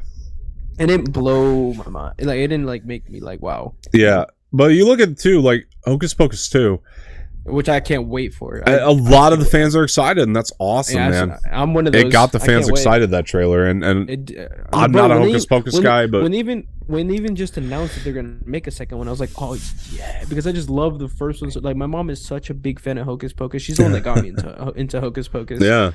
Ever since then, like, it's definitely a mom movie. We quote the fuck out of Hocus Pocus, man. My mom and we quote the hell out of that movie. Yeah, fans were thrilled with it, and so that's a big win. So things like that were great, and The Little Mermaid's gonna be a huge win too. But that trailer's. I have gripes now too because they're putting so much of this stuff on Disney Plus. Why? This would make so much fun. Again, going back to Bob Paycheck, it's funny to me. I was gonna say the irony that he loves money. Did Disney Plus premiere come when Bob Paycheck was? That was his call. Yeah. You see, there you go again. Yeah, but these aren't even premiere access. They're just putting them on for free, which is great for us as consumers. But yeah, but it's bad for him because he's not gonna make money. It's the irony again of him loving money so much is so funny to me because he loves money so much, yet he's literally making it to where he won't make as much money. Yeah, but then it makes me wonder: do they even have faith in these things that they're putting on Disney? Like, why is it Hocus Pocus still in the theater? Nobody can ever explain to me why that's not going. All right, here's a question: do you think that the live action Pinocchio would have done better if it wouldn't have gone to theaters? I think it would have made money. Yeah. There you go, Bob Paycheck, if you're listening. Yeah, I mean, I know a lot of people that were down on the trailer, but I still think it would have made great money. It's got Tom Hanks. Yeah, that's true. And you have Joseph Gordon-Levitt voicing the Jiminy Cricket. You have Keegan-Michael Key voicing the Fox. I mean, come on now. You got 3 really good actors right there voicing an acting. I mean, come on now. I think people would have come out and had the same opinion, like the consensus that it has, but I think it would have stopped making money, but I think it would have actually profited if it went to the theater. Yeah, I think people would have went to see it. Like, I remember when I was working at FYE, I actually was working there when Aladdin came out, right? Oh, the live action? Yeah, and I remember when the trailers for Aladdin were coming out, and they were getting bad reviews, those trailers, right? Those trailers. I actually liked it. I did not like the trailers, but I love the movie. I love the movie. The movie's good. The movie's really good. But people did not like the trailers at the time. Like, the consensus around the trailers, it was a lot of negativity. But I still, even before Aladdin opened, a lot of people were planning to see Aladdin, and the movie made money. It didn't matter that the trailers. It's the name Aladdin. Like, again, it's the same thing. Difference between it making money and making $1 billion. But I'm just saying that in the case of Aladdin, I mean, the same thing goes with the live action Beauty and the Beast. It made money. Exactly, that's what I mean. And you released it into the theaters. And the consensus on that one's lukewarm. It still made money. I love that movie. That's probably one of my favorite. I haven't seen that one yet. Yeah. That's one of my favorite live action Disney movies for sure. Yeah, that one was a little divisive, but it still made cash, man. I mean, you can still make money off these adaptations. Lion King, I thought, was lukewarm, but it still made money, man. They make money. I liked the Lion King. I know you did. I thought it was lukewarm, but it still made money. I'm actually excited for the new one that they're going to come out with. Yeah, that I'm more looking forward to. The prequel, yeah. And that's not a shot at Well, it's because of Barry Jenkins. That's not a shot at Jon Favreau, because I love Jon Favreau. I just didn't love his approach to The Lion King in general. Like, the animation's great and everything, but Barry Jenkins is we talked about the experimental filmmaking earlier. I mean, Barry Jenkins is a very experimental filmmaker, and so I'm very interested to see what new idea he can bring to Mufasa, man. I mean, I think that he's just I'm ready to see this story of how he went from a nobody to king of the jungle, or king of the Pride Rock or whatever. Yeah. And the other thing that Barry Jenkins does really well, now this is going to be more expensive because of the animation, but Barry Jenkins can make movies on the cheap and they're beautiful. Like, he's great with that stuff, man. Like, so I think that this is going to be, it's going to be wild, man, to have Barry Jenkins helm one of these projects, right? Because, like, he's crazy experimental, man. I honestly, I think the movie could be divisive if he approaches The Lion King the way he's approached his original movies. I mean, we could see some division on it. So, but it's still gonna make money. That's the thing. It'll make money. Yeah. It makes business sense.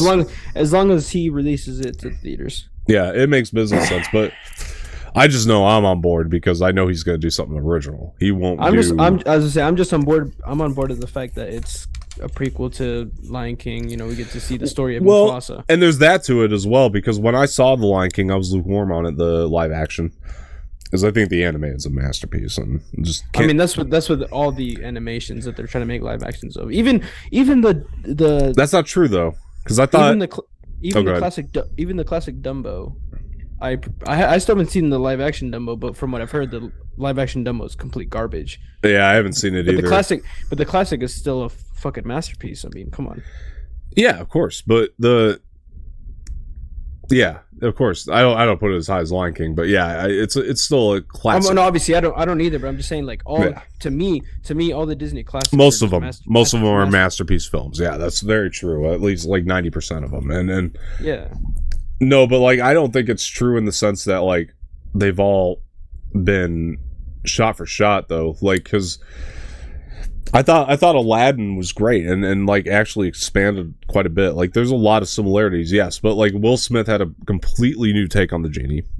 Like, honestly, like the songs were the same, but the take was different.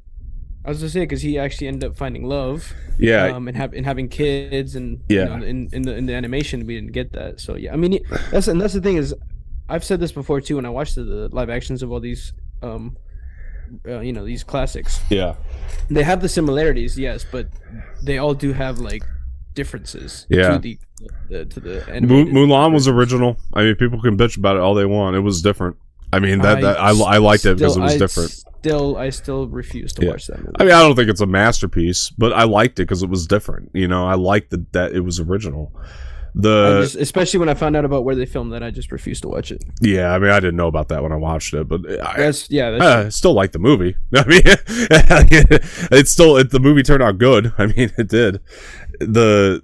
Where they filmed it and all that, I mean, it doesn't affect my opinion on the movie itself. It's still a good movie.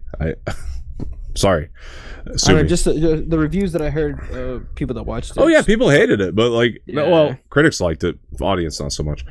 But I liked it because it was different, and same with like Cruella's been my favorite attempt so far. Well, that's also because it's a prequel to 101 Dalmatians. Yeah, but it's so good, man. Like, but I think that's the reason why. That's I guess full circle. My point though it is so good is because it's something completely so different new that we have.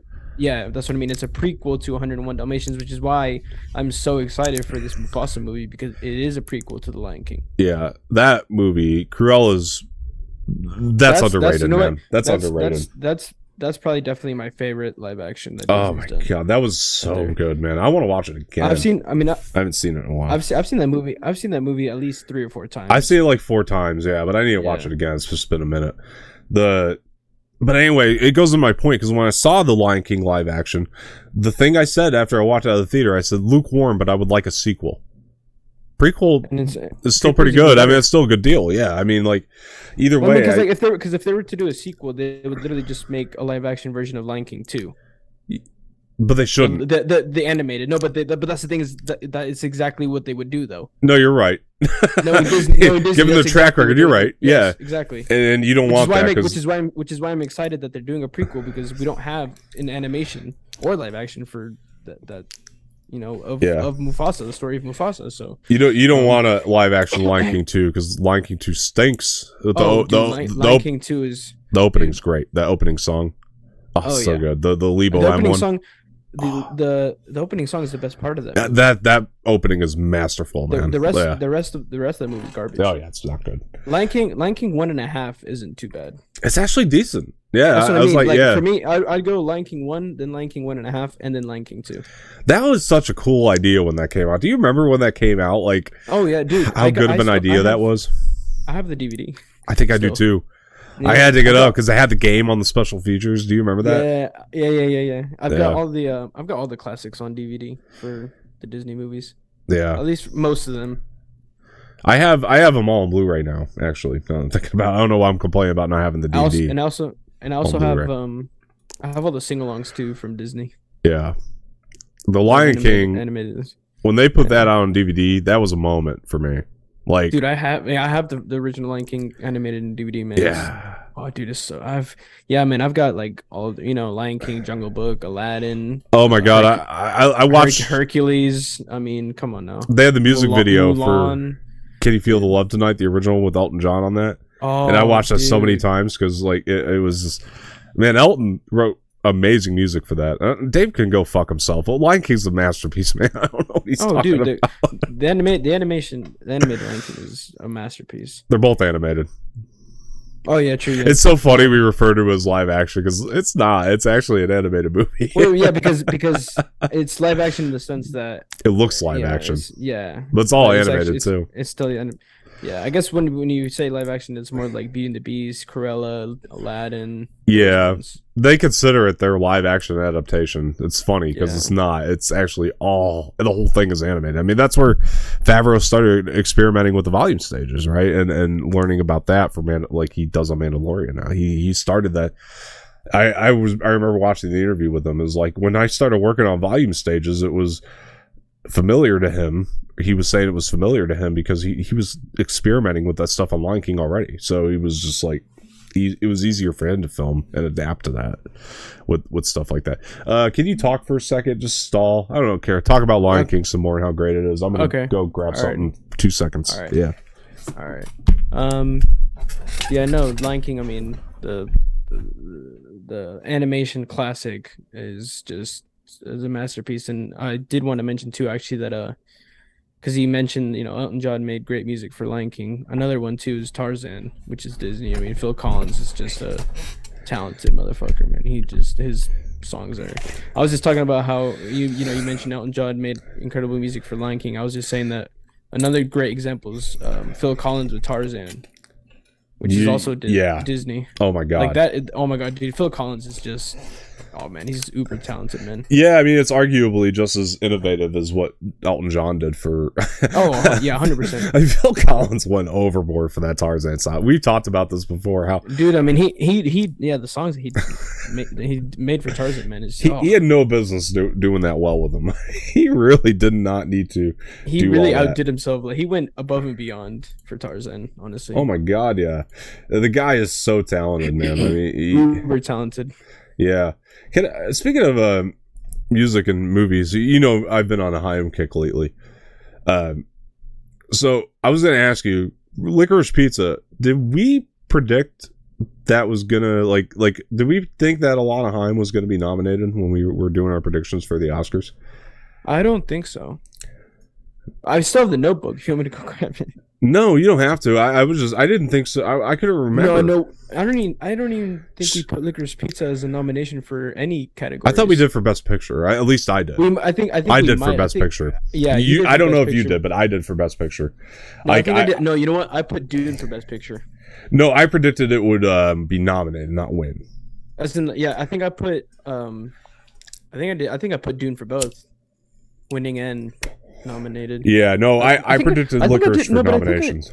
I think I did put Licorice Pizza nomination. I think I put Licorice Pizza predictions. Nomination. Yeah, I think I did. But I think that was the only nomination that we put Licorice Pizza for. Yeah, maybe I'm biased now. Anyway, my point is that's crazy that she didn't get nominated for that. Like, maybe I'm biased because I'm on the Haim kick now, but like, I've gone back to watch Licorice Pizza, and every time I do, I fall in love with it more and more. I actually think that movie's incredible.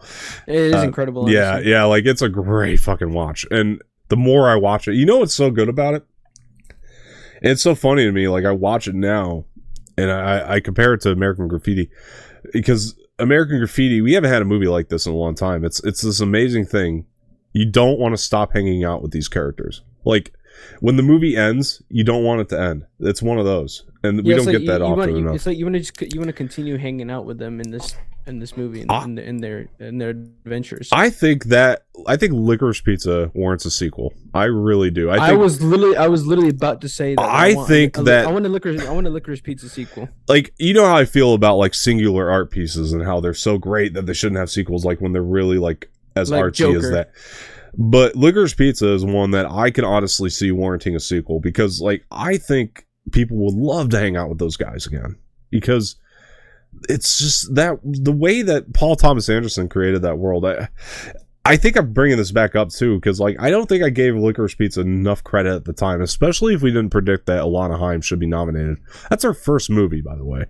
It's insane. I mean, she's a secondary in a band, true. Right? And this is her first film. The more I'm like learning about her, the more I appreciate her. And I've always loved Paul Thomas Anderson as a filmmaker. I just didn't give him the credit, I think, at the time. But like, it's because I've been rewatching this movie. It's one of those movies I keep going back to. I don't stop watching because these characters, man, are so brilliant, and the way that the film is structured to me is so brilliant that I don't want to stop the movie. I don't want it to end ever. I want it to keep going over, and to see where they go. And I think that should have a sequel, man. I don't think it made enough money, to be frank, and it should have. I don't know how'd that do. Can you fact check me? I'm about to look it up right now. Because if it made money, dude, that's the one. And Paul Thomas Anderson's not a sequel guy, but he should make a sequel to that. It did not make money at all. I didn't think so. Its budget was $40 million, and the box office was $27.7 million. So it lost money. No, I don't want to say this because the movie looks beautiful, but he might have spent too much on that in retrospect. I was gonna say $40 million. The budget, yeah, that's a little for a movie. I was gonna say, watching Licorice Pizza, it looks like one of those movies that is only a budget of like $10 million. Yeah, I think he spent too much, but. Yeah. You get that nice Paul Thomas Anderson 70s look. That's the other thing I love about it, is the 70s look of it. It's very I mean, it looks like the cinematography of the original Halloween when you watch it. It's pretty insane the way that they do it. That Paul Thomas Anderson can do that with his movies. Like he really makes those things look good. Like, you say what you will about the budget, but he makes damn good looking movies without a doubt. And that's part of the charm to Licorice Pizza. So I don't really want to say he spent too much, but it's such a smaller movie too. I just feel like he could have saved money. 100%. He could have saved money. Without a shadow of a doubt. And he had two first time actors in there. So there's that, and you probably could have saved money there. I don't know how much he paid him. I'm sure he paid him really well. Oh yeah, 100%. I don't know how much they got paid. I'm sure they got paid incredibly well. I mean, we also had what, Brad Pitt in there, so like you had to pay him money. Brad as well. Pitt, Bradley Cooper. Bradley Cooper. So you had to pay him money as well. So like, yeah, he's expensive. He got paid some big. But that was again, that's a role that a lot of other actors could have played well, like smaller actors. I'm sure Bradley Cooper got paid awesome, but. Oh yeah, but that's the thing, is that's where he could have gotten any other like small time actor probably paid less and could have saved on the budget. I don't get me wrong, you got to have somebody with that good delivery to do it, but it didn't have to be Bradley Cooper. Like, and I don't blame anybody for wanting to work with Bradley Cooper, but I don't know, again, and I don't know, I think the pandemic affected it too, because we were still kind of in that. That's true. People not really going back, especially for a small movie like that's going to show up on streaming at some point.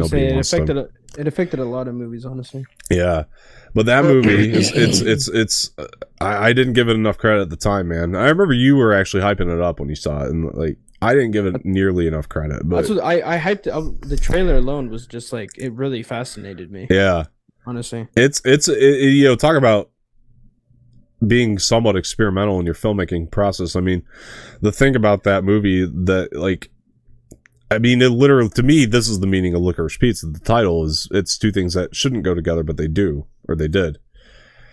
And that's, they shouldn't go together, but the fact that they did, and the chemistry that they captured, it was just so, it's unbelievable together. And I could watch that movie. I want to watch it again. I really love it that much. It's It's really crawled up. I probably would rank it higher if I can go back and change my ranking. It would probably be a lot higher now because it's the one from, I mean, that and Dune I've gone back to rewatch, multiple times. So it's, I actually did just recently rewatch Dune about a week and a half ago, just because of the cinematography alone in that movie is ridiculous, man. Oh, Dune is amazing. I can't wait for part 2. I think part 2 is... Dude, and I know they're filming that shit right now.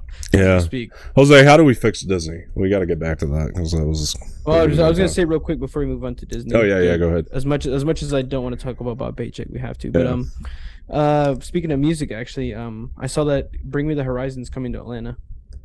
Nice. I would go. They put on a good show, man. I've been. Yeah, I saw. I think the cheapest tickets right now, I think, are like $40. I'll give you a quick. I might have told you this before. I just don't remember. But my Bring Me the Horizon seeing experience, because they put out 3 albums when I saw them at the time. They're sempiternal. Is this the Mosh Pit story? No, I don't think so. I don't know. Let me know. I don't think so. It doesn't really have to do with the mosh pit. It was so they'd put out 4 albums. Sempiternal had just come out when I'd seen them. Okay. And Sempiternal was like, so I saw, but they were like in that middle ground where they could still play something as small as Warped Tour, but their real popularity was just building. And I didn't even realize it. Like, honestly, like I thought Sempiternal was the best thing they ever made. It's at the time, in terms of an album. Now I really have to think about it, but I'd probably still stand by Sempiternal. To me, it's still my favorite. But anyway, so I went to go see him at the Warped Tour, and their Warped Tour is no longer there. But if you've ever seen or heard of the way that Warped Tour is set up, it's multiple stages in one venue is what they have, and a lot of these stages are set up in like parking lots and stuff, right? Mm-hmm. Well, Bring Me the Horizon, because they were one of the more popular bands on the lineup, they got to play the main stage, and they distanced these stages far enough apart, to where it's a good length apart, even though they're all in the same venue. It's a good enough length apart to where you can see different bands, right? Well, Bring Me the Horizon's band, or their crowd, we got there, was so big that the band that was playing on the stage next to them had to like delay, like they postponed their because they couldn't play because their stage was filled with the Bring Me the Horizon crowd. Like, that's how major it was. So that's crazy. I literally got to witness like the time when they were like blowing up. Like I got to witness that like really firsthand. It was really interesting. They were the only band there that I could recall. I didn't see a band at Warped Tour that day where like everybody knew every word to every song type of thing. It was just this monumental thing that was happening. And you look at them now; they're one of the biggest bands in the world. I was saying, and they're still releasing music. So insanity, dude. And like it's just so funny because when I was coming up on Bring Me the Horizon, like a lot of my friends were telling me about them and how, Bring Me the Horizon shows are, they're fun, they're small, but they're fun, No, this wasn't small. By the time I'd gotten around, they were just blowing the fuck up. So I got to witness that firsthand. It was pretty cool. I'll have to check it out, honestly. Yeah, dude, they put on a great show. I have their live Blu-ray actually. That's crazy. I'll have to show you that sometime. It's actually really good.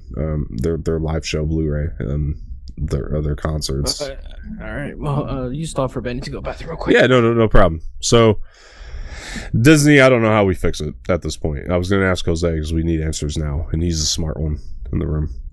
So I don't know, but paychecks. I don't understand his business sense, and I'd really like to hear from everybody listening, actually. So if you can comment below and tell us what you think they should do logically. Like, you gotta think of it logically too, right? Because it's not show friends, it's show business. There's that. And so there are things that you're just not going to have incentive from studios the way that you want. It's never going to happen. If you're expecting the Fantastic Four cast to get announced, they're not going to announce it. I mean, they could, and they might, but you can't let your expectations get in the way. It's not so much that. It's everything that we've mentioned tonight, actually, about Disney and D23 and how big of an issue it's actually become, right? Because Paycheck is like Jose said, it's like he's a disease that's just spreading, and that's not a good look, man. It's not. And you guys gotta tell us, what you think you should do. I don't know, Jose. How do we fix Disney? How do you fix it? Firing Bob Paycheck. We need better answers. And putting Jon Favreau in charge. You're supposed to fix it now. No, I'm kidding. Yeah, that's what I mean. Just put Jon Favreau up there and fire Bob Paycheck. Of CEO, I wouldn't put him as CEO, but well, then just find someone better. I put him as head of Lucasfilm. Bro, Bob Iger, please come back. I put him as out of Lucasfilm, though. I think he could do that job real well. But yeah, just kick Kathleen Kennedy out there, put Jon Favreau. Well, I think honestly, and I hadn't even thought of this answer till just now. The board, Kathleen Kennedy as CEO. I'm just kidding. No, let's not do that. The Feige maybe, because Feige's already been a studio head, so Feige maybe could do as it. What, CEO? Yeah, I think he's somebody who could do it. Feige, but he's Marvel though. That's the thing. He'll never do it, but he could do it. I'm saying, like, if I was gonna say, because he's if anyone, yeah. He's worked his way enough to where he could. You know what, Bob Iger, please just come back. I beg. Yeah. I beg. Feige could do it. That's the only guy I could see right now that could do it under their reign. But, and not that Kathleen Kennedy has not been a studio head. She has been, and a great producer, but I think that she needs to prove herself as a studio head entirely like Feige has. Feige has proven himself as a studio head. I think he could do it. I think he knows Kathleen Kennedy's biggest struggle is putting the right people in the right place, and Feige doesn't have that problem all the time. Most of the time he doesn't have that problem. So I think he's actually very capable. But it probably won't happen because I think he loves Marvel and he wants to stay there, and that's understandable. Yeah. For at least, I'm going to give him till Phase 6 and he steps down and does something else. But imagine he becomes CEO. It'd be insane. The board has to do something. That's who needs to do something. And there was talk of them maybe cutting his salary to start with, which I don't think they're actually going to go through with. That's dumb. It's like you either deserve the job or you don't. And I think what they need to do is step up. Maybe that'll fucking put some sense in. Maybe he'll fucking gain some chromosomes back and some brain cells and actually fucking do something to better this company. The thing, the great thing I think about having a board is, you look at, we heard about this. We know this is a fact that people aren't happy because he's taking creative power away from creators. Paycheck. And the creators need to go to the board and say, this isn't fair. We need to fix this. That's step one. That's because that's something that can tangibly be fixed, if you ask me. I think so. Getting him out of there, man, that's not going to be easy. That's easier said than done. Because you have to look at... That's the problem with the business, man. They're going to look at the shareholders. And shareholders are not going to be happy when you have a company that looks unstable. Like, they might not like Paycheck. But when you have a company that looks unstable, it's not a good look. I mean, shareholders, make no mistake, they don't really give a shit who the CEO is if it makes money. But if we keep going down this Thor, not that Thor Love and Thunder flopped, but if we keep going down the trajectory where we definitely saw a little loss for Love and Thunder, right? I feel like, I think the movie had Ragnarok did the $1 billion, right? If I'm not mistaken, or close. It was close to the $1 billion by the time it was out.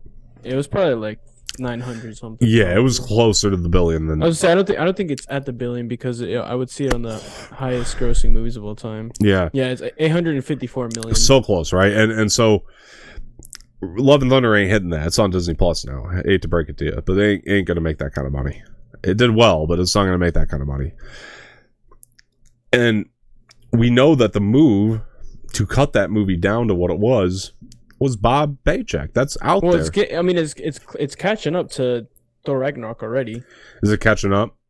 Yeah, it's at 758 million. I don't think it catches up though. It's still a loss. It's not a loss. I'm sorry. It's still. I was gonna say they've made good money with it. Yeah. Million, yeah. But I still think you're going to see a continued pattern of Bob Paycheck cutting movies down to their 2-hour mark, right? And them not making the money, because there are significant scenes missing, if you ask me, from Love and Thunder that should be in there. There's a lot of Gore the God Butcher stuff missing. Yeah, that's fact. That's out there. Like they've cut a lot of Gore stuff. It's all because of it's not family friendly enough. Yeah, and so there's things like that. And when you keep making moves like that, you're eventually going to hit a point where I think shareholders are going to get pissed, and then shareholders are going to complain. Then the board's really going to do something. So unfortunately, we're going to have to let it kind of fall on its face at this point, I think. And that's unfortunate, man. You can't, this isn't a question of, this isn't something that's just going to be fixed. Or the better alternative, the guy gets his shit together and we don't have to worry about it anymore. That would be the better alternative. He understands what he's done wrong, and then we don't have to worry about it. That would be the best alternative if he just changes his way of doing business. Yeah, true. That's what we need to happen, actually. And that's why, like, I'm not... You could criticize constructively CEOs, people in power positions like Paycheck. You can constructively criticize that all day, but what you don't want to do is root against it, because you eventually, we talked about this on Imperial Order, you eventually, the best result is that they get their shit together, because you just, I know what you were trying to say last week, Jose. I just don't think you were thinking about it, because when you're saying Kathleen Kennedy, I hope she fails enough to where Favreau goes in. I understand where you were coming from, because we're big Favreau fans. But if Kathleen Kennedy gets her shit together, there's nothing more to worry about. You know, that's true. That's the best result, is that they get their shit together. That's why I'm not for fire this person, fire that person, let them fall on their face, let them fail.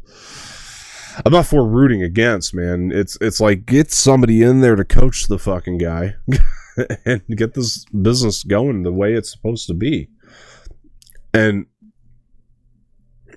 the way Iger had it, I hope Iger is calling him right now and talking to him and saying, dude, you suck. We are going to fix you, because I can't sleep at night and I'm retired. That's how bad you've done as a CEO. You've made me not sleep. That's what you need to be doing, is getting the Bob Igers in there and saying, look, JPEG, but they ain't on good terms from what I understand. It just doesn't seem likely, man. I just don't know, but you just want him to get his shit together. That's all I want. Just get your fucking shit together, man. And D23 needs to kill next year, by the way. That's 100%. It needs to knock it out of the park. I mean, you can't have a D23 that was like this. This was damned embarrassing. The Patty Jenkins situation right now, which is more of a Lucasfilm Central thing, but still, to me, damned embarrassing. There are things like that just it makes me so nervous for this future of Lucasfilm. And if I may, we have a real big online problem right now too, that's really kind of sucking, especially for people like you and I. It's not helping the situation at Disney either, and this is the whole reason I want to bring this up, because it does tie back into the Disney thing, because it's not helping at all. But we have a major online problem. I've been wanting to talk about this for a few episodes and just haven't found a good time to set it up. And I think now that we're in a more, nothing to do with Dave, I'd talk to him about this too if he was here. It's just, I think with the two people in a Met setting, it's easier to bring this up and talk about it. We have a major online problem, and that is movie YouTube and what it's become. I just want to address the elephant in the room and get it out there right now, because movie YouTube, and I think that we are definitely guys that are trying to make the difference here. And so, like, I'm so proud of us for sticking with trying to talk sense and not sit there and bitch and yell and scream. We kind of talked about that part of it on Imperial Order, but there's another side of it. That's the state of the world right now, and this is going to be unpopular, but needs to be said. Like, has to be said, gotten out of the way. There's major division in the world, and I am so sick and tired. I wish I could show you guys right now. I can't. I don't have my screen set up. I'm going to if I hop on YouTube right now, and I look at my feed, What am I going to see? Jose, I'll give you a guess. If I'm looking on my feed, what kind of shit am I going to see? Probably reactions. Sure. Like people reacting to stuff, you'll probably see. I mean, it basically takes your watch history and just recommends videos based on that. Granted, yes, and I'll give you that. That's 100%. What you said is not the wrong answer. But there's a more specific area of that I want to tackle. What, movies? No. I probably going somewhere that you don't expect me to go, but I'm going to go here because it needs to be addressed. Okay. It needs to be addressed. Okay. If I get on my feed right now, and you could tell me if you've been experiencing this, please. Like honestly, Jose, if you're experiencing this, tell me because I want to hear your take on it. Getting it on my feed, like in my YouTube. Yeah, what I'm about to say, if you have the same experience, be honest about it. What do you mean by feed? Like when you open up YouTube and it gives you recommendations. Right. Yeah, just like on the normal page, right? Yeah, okay. And so like I'm gonna bounce off what you said real quick. So you said I would get reactions. Sure. Let's just talk about reactions real quick. Because I'm gonna get, let's say 20 reactions, right? Recommended to me that are gonna be people reacting to the movie or the trailer or whatever. People react, let's just say it's trailers. Yeah, trailers are great. This is a great example. People are gonna be reacting to trailers, okay? And you're going to get about 20 of those that are people like the way I react to trailers, right? I react to the trailer and I'm going to say, I can't wait to see this show because this, that, and this. Or your the alternative, this look is ass. I don't want, I don't want to see this show because of this, this, that, and that, or movie or whatever it is. Or I'm going to say, yeah, parts of that were great, parts of that weren't. And I'm just going to explain it, honestly, how I felt about it. Right. Then you got this other pocket. Yeah. I probably don't get this pocket if I'm being honest, but it's about another 20 videos, and you can be honest about it if it's fine. Okay. The thumbnail, immediately, you know what kind of video it's going to be. Of course. This is woke. This is SJW bullshit. This is... I don't give a fuck about your politics. Talk about what you thought about the trailer. That is starting to become irritating, and I think a big issue in this community. Like, honestly. And it's irritating. Honestly, I just watch so many different things on YouTube that I don't get anything related to politics on mine. That's interesting, because I do all the time. And I guess I just don't watch. So I'm guessing this is recommended based on because you watch people's reactions that it recommends you that stuff. I don't know. Honestly, don't know. And it doesn't have to be a reaction. It could be a review or exactly reaction review. So yeah, thoughts on a piece of news that came out. Right? Yeah. See, I don't watch many of those. Okay. That's probably why I don't get those. Fair enough. You're probably better off for it. Because I watch a lot of Sidemen and their friends, so I watch a bunch of those like British YouTube stuff. But whether you're getting it or not, we can't sit here and pretend like it's not there. This toxicity of the whole thing. Yeah. That's getting so irritating. And like, let's be very, very clear about something. This started... God, I really don't want to bring up specific YouTube videos, but you know the situation, or YouTube channels, but you know the situation. When Collider split. Yeah. When Collider split up is when I noticed it. And because you had a YouTube channel that was about the film and entertainment industry, right? Mm-hmm. And basically... what that channel was very good at, and the reason that they were as successful as they were, at least at one point in time, at least up until toward the end, which has nothing to do with the personalities and the way they approached it.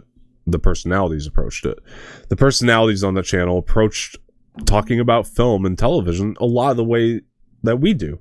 And there were other ones too, just like film junkies or screen junkies, and things like that, right? Like, but when those channels started to split, there became this big thing that happened, right? Because what happened was you got all these creators, now they got to go out and find their own way, do their own channel, things of that nature.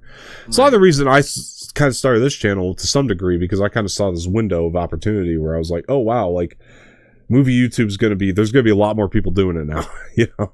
And so like now we can kind of find our little window to do this. A lot of the reason I started at least going full-fledged with the channel the way I have been. But what happened is now you have this thing that felt so peaceful every day and was like an outlet for people to go to, right? Who love movies, has now split. And now people who think it's lame to be diplomatic, per se, about talking about movies, or lame to talk about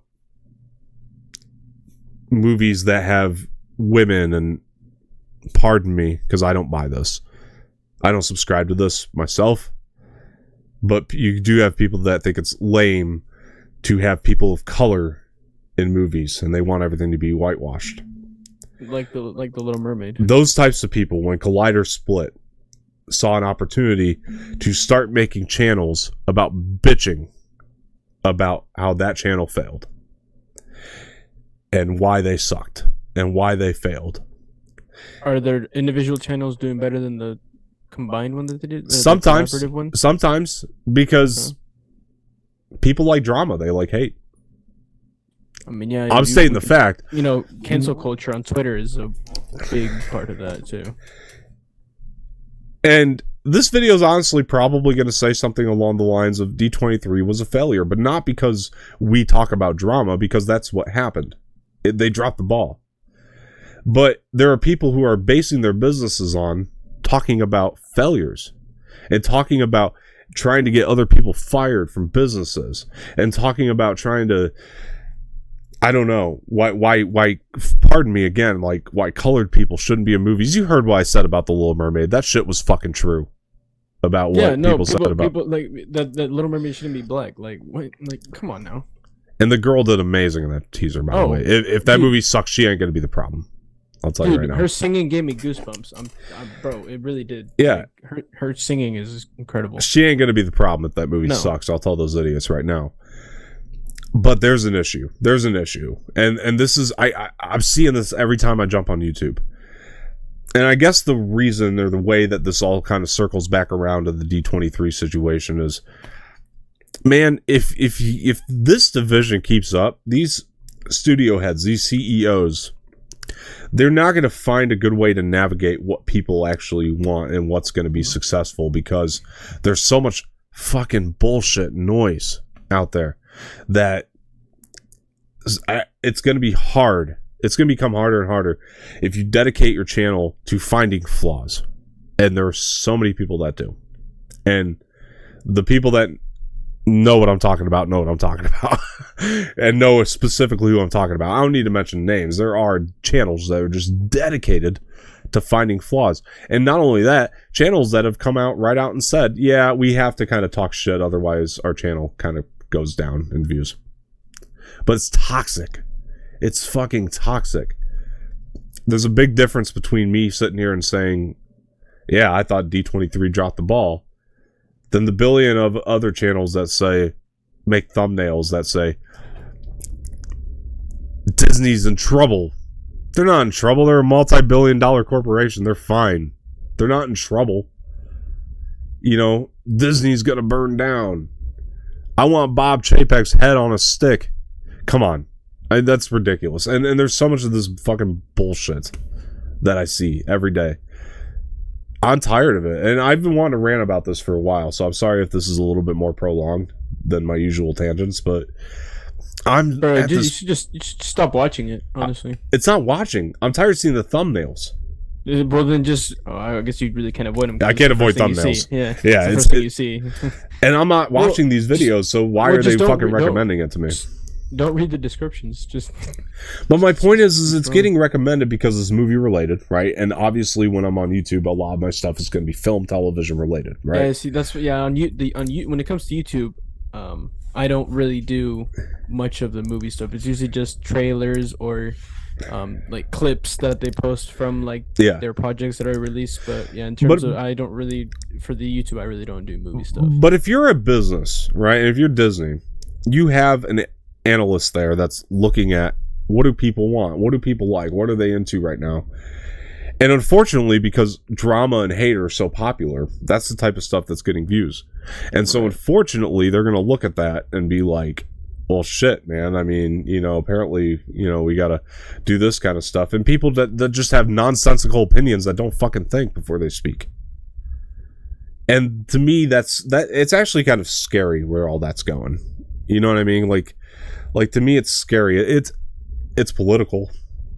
That's what it comes down to. And I'm not trying to blame one party or the other, but I'm telling you, it's political. Instead of people just coming on like we do and talking about what's real, what we actually feel about something. It's just, there's this line that's been crossed. It's a big damn difference. I don't know, man. Do you have a take on this? Because I know you don't see it as much as I do, but it's undeniable that it's there. I mean, I don't see it at all, actually. I don't see it at all because I don't get those videos recommended. But I mean, I don't deny that, that stuff is what gets views because that's what, unfortunately, is what everyone wants to talk about and needs to talk about because that's what gets the views. And it's a horrible thing that's what, is getting the views. It's where the world's at, though. It's not even just movies, and like I don't want to expand upon the movies because that's what we're here to talk about mainly. But I'm saying like it trickles down from the way the world is right now. Honestly, it's just, and honestly, that's an unfortunate thing. Honestly, different conversation entirely too. But yeah, because I mean, that's not what this world should be. This world should be loving every single person. Doesn't matter what fucking skin color. Doesn't matter what skin color you are. We're all humans. Just because one person has more melatonin in the skin than or gender, by the way, gender is the other big one. Yeah, it's gender and race. I mean, just because one person has more melanin than another in their skin, or just because one person has a penis and the other one has a vagina with boobs, doesn't make us different. We're all humans. We're all created in a likeness. I mean, guess what? I want Ana de Armas to be the next Bond. Sue me. I think she would be fantastic. I don't want to get into religion, but like we were all created in a likeness. We're all humans. Like regardless, we all came from the same source, right? I mean, regardless of what you believe. What I mean. Like just because one person has more, like I said, melanin in the skin than another doesn't make us any different. Doesn't make us any different. I mean, the fact that racism and sexism and stuff is still going is ridiculous. Yeah. Well, do you think, I guess, to bring it more specifically, I mean, how much effect do you think that kind of like noise and toxicity actually has on the decision-making process of the studios themselves? Like, do you think that is affecting it? The fact that we're going to get a black Little Mermaid, I don't think it is. Yeah, but would it stop somebody else from another colored person from getting a role like that in the future? Do you know what I'm saying? Like that's what scares me a little bit more. And it goes in terms of film and shows, I don't think so. No. I think that there's going to block out all this white noise and just do what they want to do. Honestly, who gives a fuck what they think? But a lot of people, okay, so let's take it back though. This is where it scares me more. So you look at the Patty Jenkins situation, right? There were a ton of people after Wonder Woman 84 came out that said the movie's too woke, too women-centric, things like that. If you didn't like the movie, that's okay. That's a fair take. Why the fuck why didn't they say that about the first one? That's my point. And then look at where Patty Jenkins is now, probably not getting a Star Wars movie. So I think it's worth considering that maybe that part of it has more of an effect than we think, too. You know, it's worth considering that maybe that's bullshit side. Don't get me wrong. When Iger's in charge, it didn't have an effect when Iger was there. But those are also different times. Yeah. In this world. Yeah. Those are times in the world where, you know, we weren't going after people's race or gender. And sadly, it wasn't all that long ago. Yeah, that was only like, 3 years ago. Yeah. And I just see it. I see this stuff, and I see it like progressively getting worse. You know what I mean? Like it seems to be progressively getting worse. This what scares me about going into the film industry myself. Yeah. Because I'm a person of color. So Yeah, man. Yeah. I mean, it's freaky. I mean, I would never discourage you from going into the film industry. I mean, I'm because of still, that. I was gonna say I'm still gonna go into it. You Just- fight for it your just- right. You know, that's what everybody should do, is still continue to fight for the right and ignore the noise, man. Because the noise is, like we've already said, it's bullshit. It's all bullshit. And let's even go back to the Last Jedi reviews we were looking at, where we had a bunch of idiots saying bullshit about women and how that ruined the movie. If you don't like the movie, don't like the movie. But you can't sit there and tell me, oh, come on, if that's your take, if it's because women were stronger than men, that's fucking dumb. That's fucking low. Like, Because how many movies have we had where men are stronger than women? Like, just because we have some movies where women are stronger than men, oh, so what? yeah. Like, And I didn't want to take this to a political place, but I'm saying it's clearly having some kind of effect, right? There's definitely like I'm not saying that we're, you know, that people that are winning the battle, but I'm saying that they're definitely having some type of effect, right? Because all that noise, all the bullshit noise, I think had an effect on the sequels. I think it's the reason that Rise of Skywalker ended up the way it did, in terms of them kind of going back on what we believe, you and I strongly, was the plan with Trevorrow's script. Like, it felt like the plan, and I do feel like, and it literally would have been the best of the trilogy too, 100%. and I've always kind of gone back to when Kathleen Kennedy said at that Star Wars celebration, well, we really took the time to listen to what the fans wanted. What fans are you calling? Are you considering the group of bullshitters fans, the toxic folk?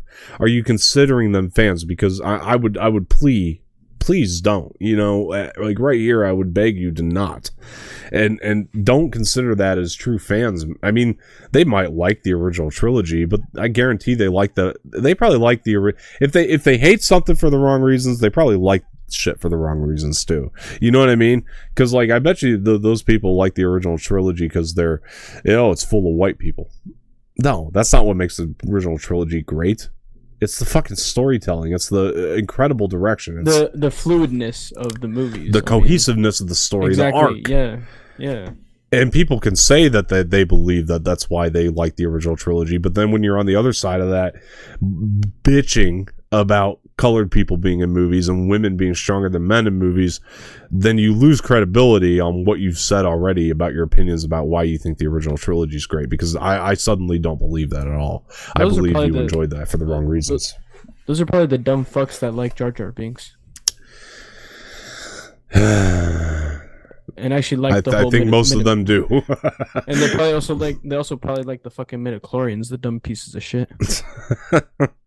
Everybody's opinion is their opinion. I don't care if you like or dislike something, but don't hit me with women aren't supposed to be stronger than men in movies, or don't hit me with fucking colored people aren't supposed to be in movies, or don't hit me with this is too woke, or the SJWs, or I don't give a shit. We had Samuel Jackson as Mace Windu. He's a black guy. Every time I hear that, I want to comment, and I'm not a crazy person that comments on channels like and bitches, but like I always do kind of want to comment on those channels and be like, when they're sitting there bitching about the, you know, oh, the SJWs, or it was too woke, or the colored people, I want to be like, yeah, great, how'd you like the movie? Talk about the fucking movie, because like you're not, all you're talking about is your own political fucking belief. Like, you're not talking about the movie. I want to hear how you like the movie, and you're not talking about it at all. That's what irritates me so much. And I think it kind of goes full circle into our initial conversation. Yeah, I'm going to talk about things, and people will bitch about this, but I'm going to talk about how I liked the shot in the movie. I'm going to talk about the cinematography, the lighting, the score, and all those little nuances and detail, because at least I have more reasons than my political beliefs to enjoy something. At least I'm giving real reasons.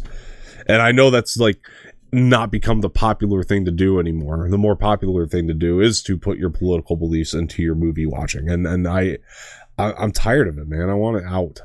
I'm just like, I want out of that. It's not going anywhere anytime soon, honestly. Well, we're never going to be a part of it. Obviously, we're never. You know what I mean? Like, it's just not going anywhere anytime soon, honestly. Which is the sad part. Yeah, and you know, like I did really want to make this about the Disney conversation, but it does worry me about this channel too, that people watch it and be like, they're not talking about their politics enough. Fuck you. Like, watch our show. You know, not that anybody's ever said that to me directly, but I feel like that's the vibe. Like, People don't want to watch this show because our politics aren't involved enough in our movie opinions and shit like that.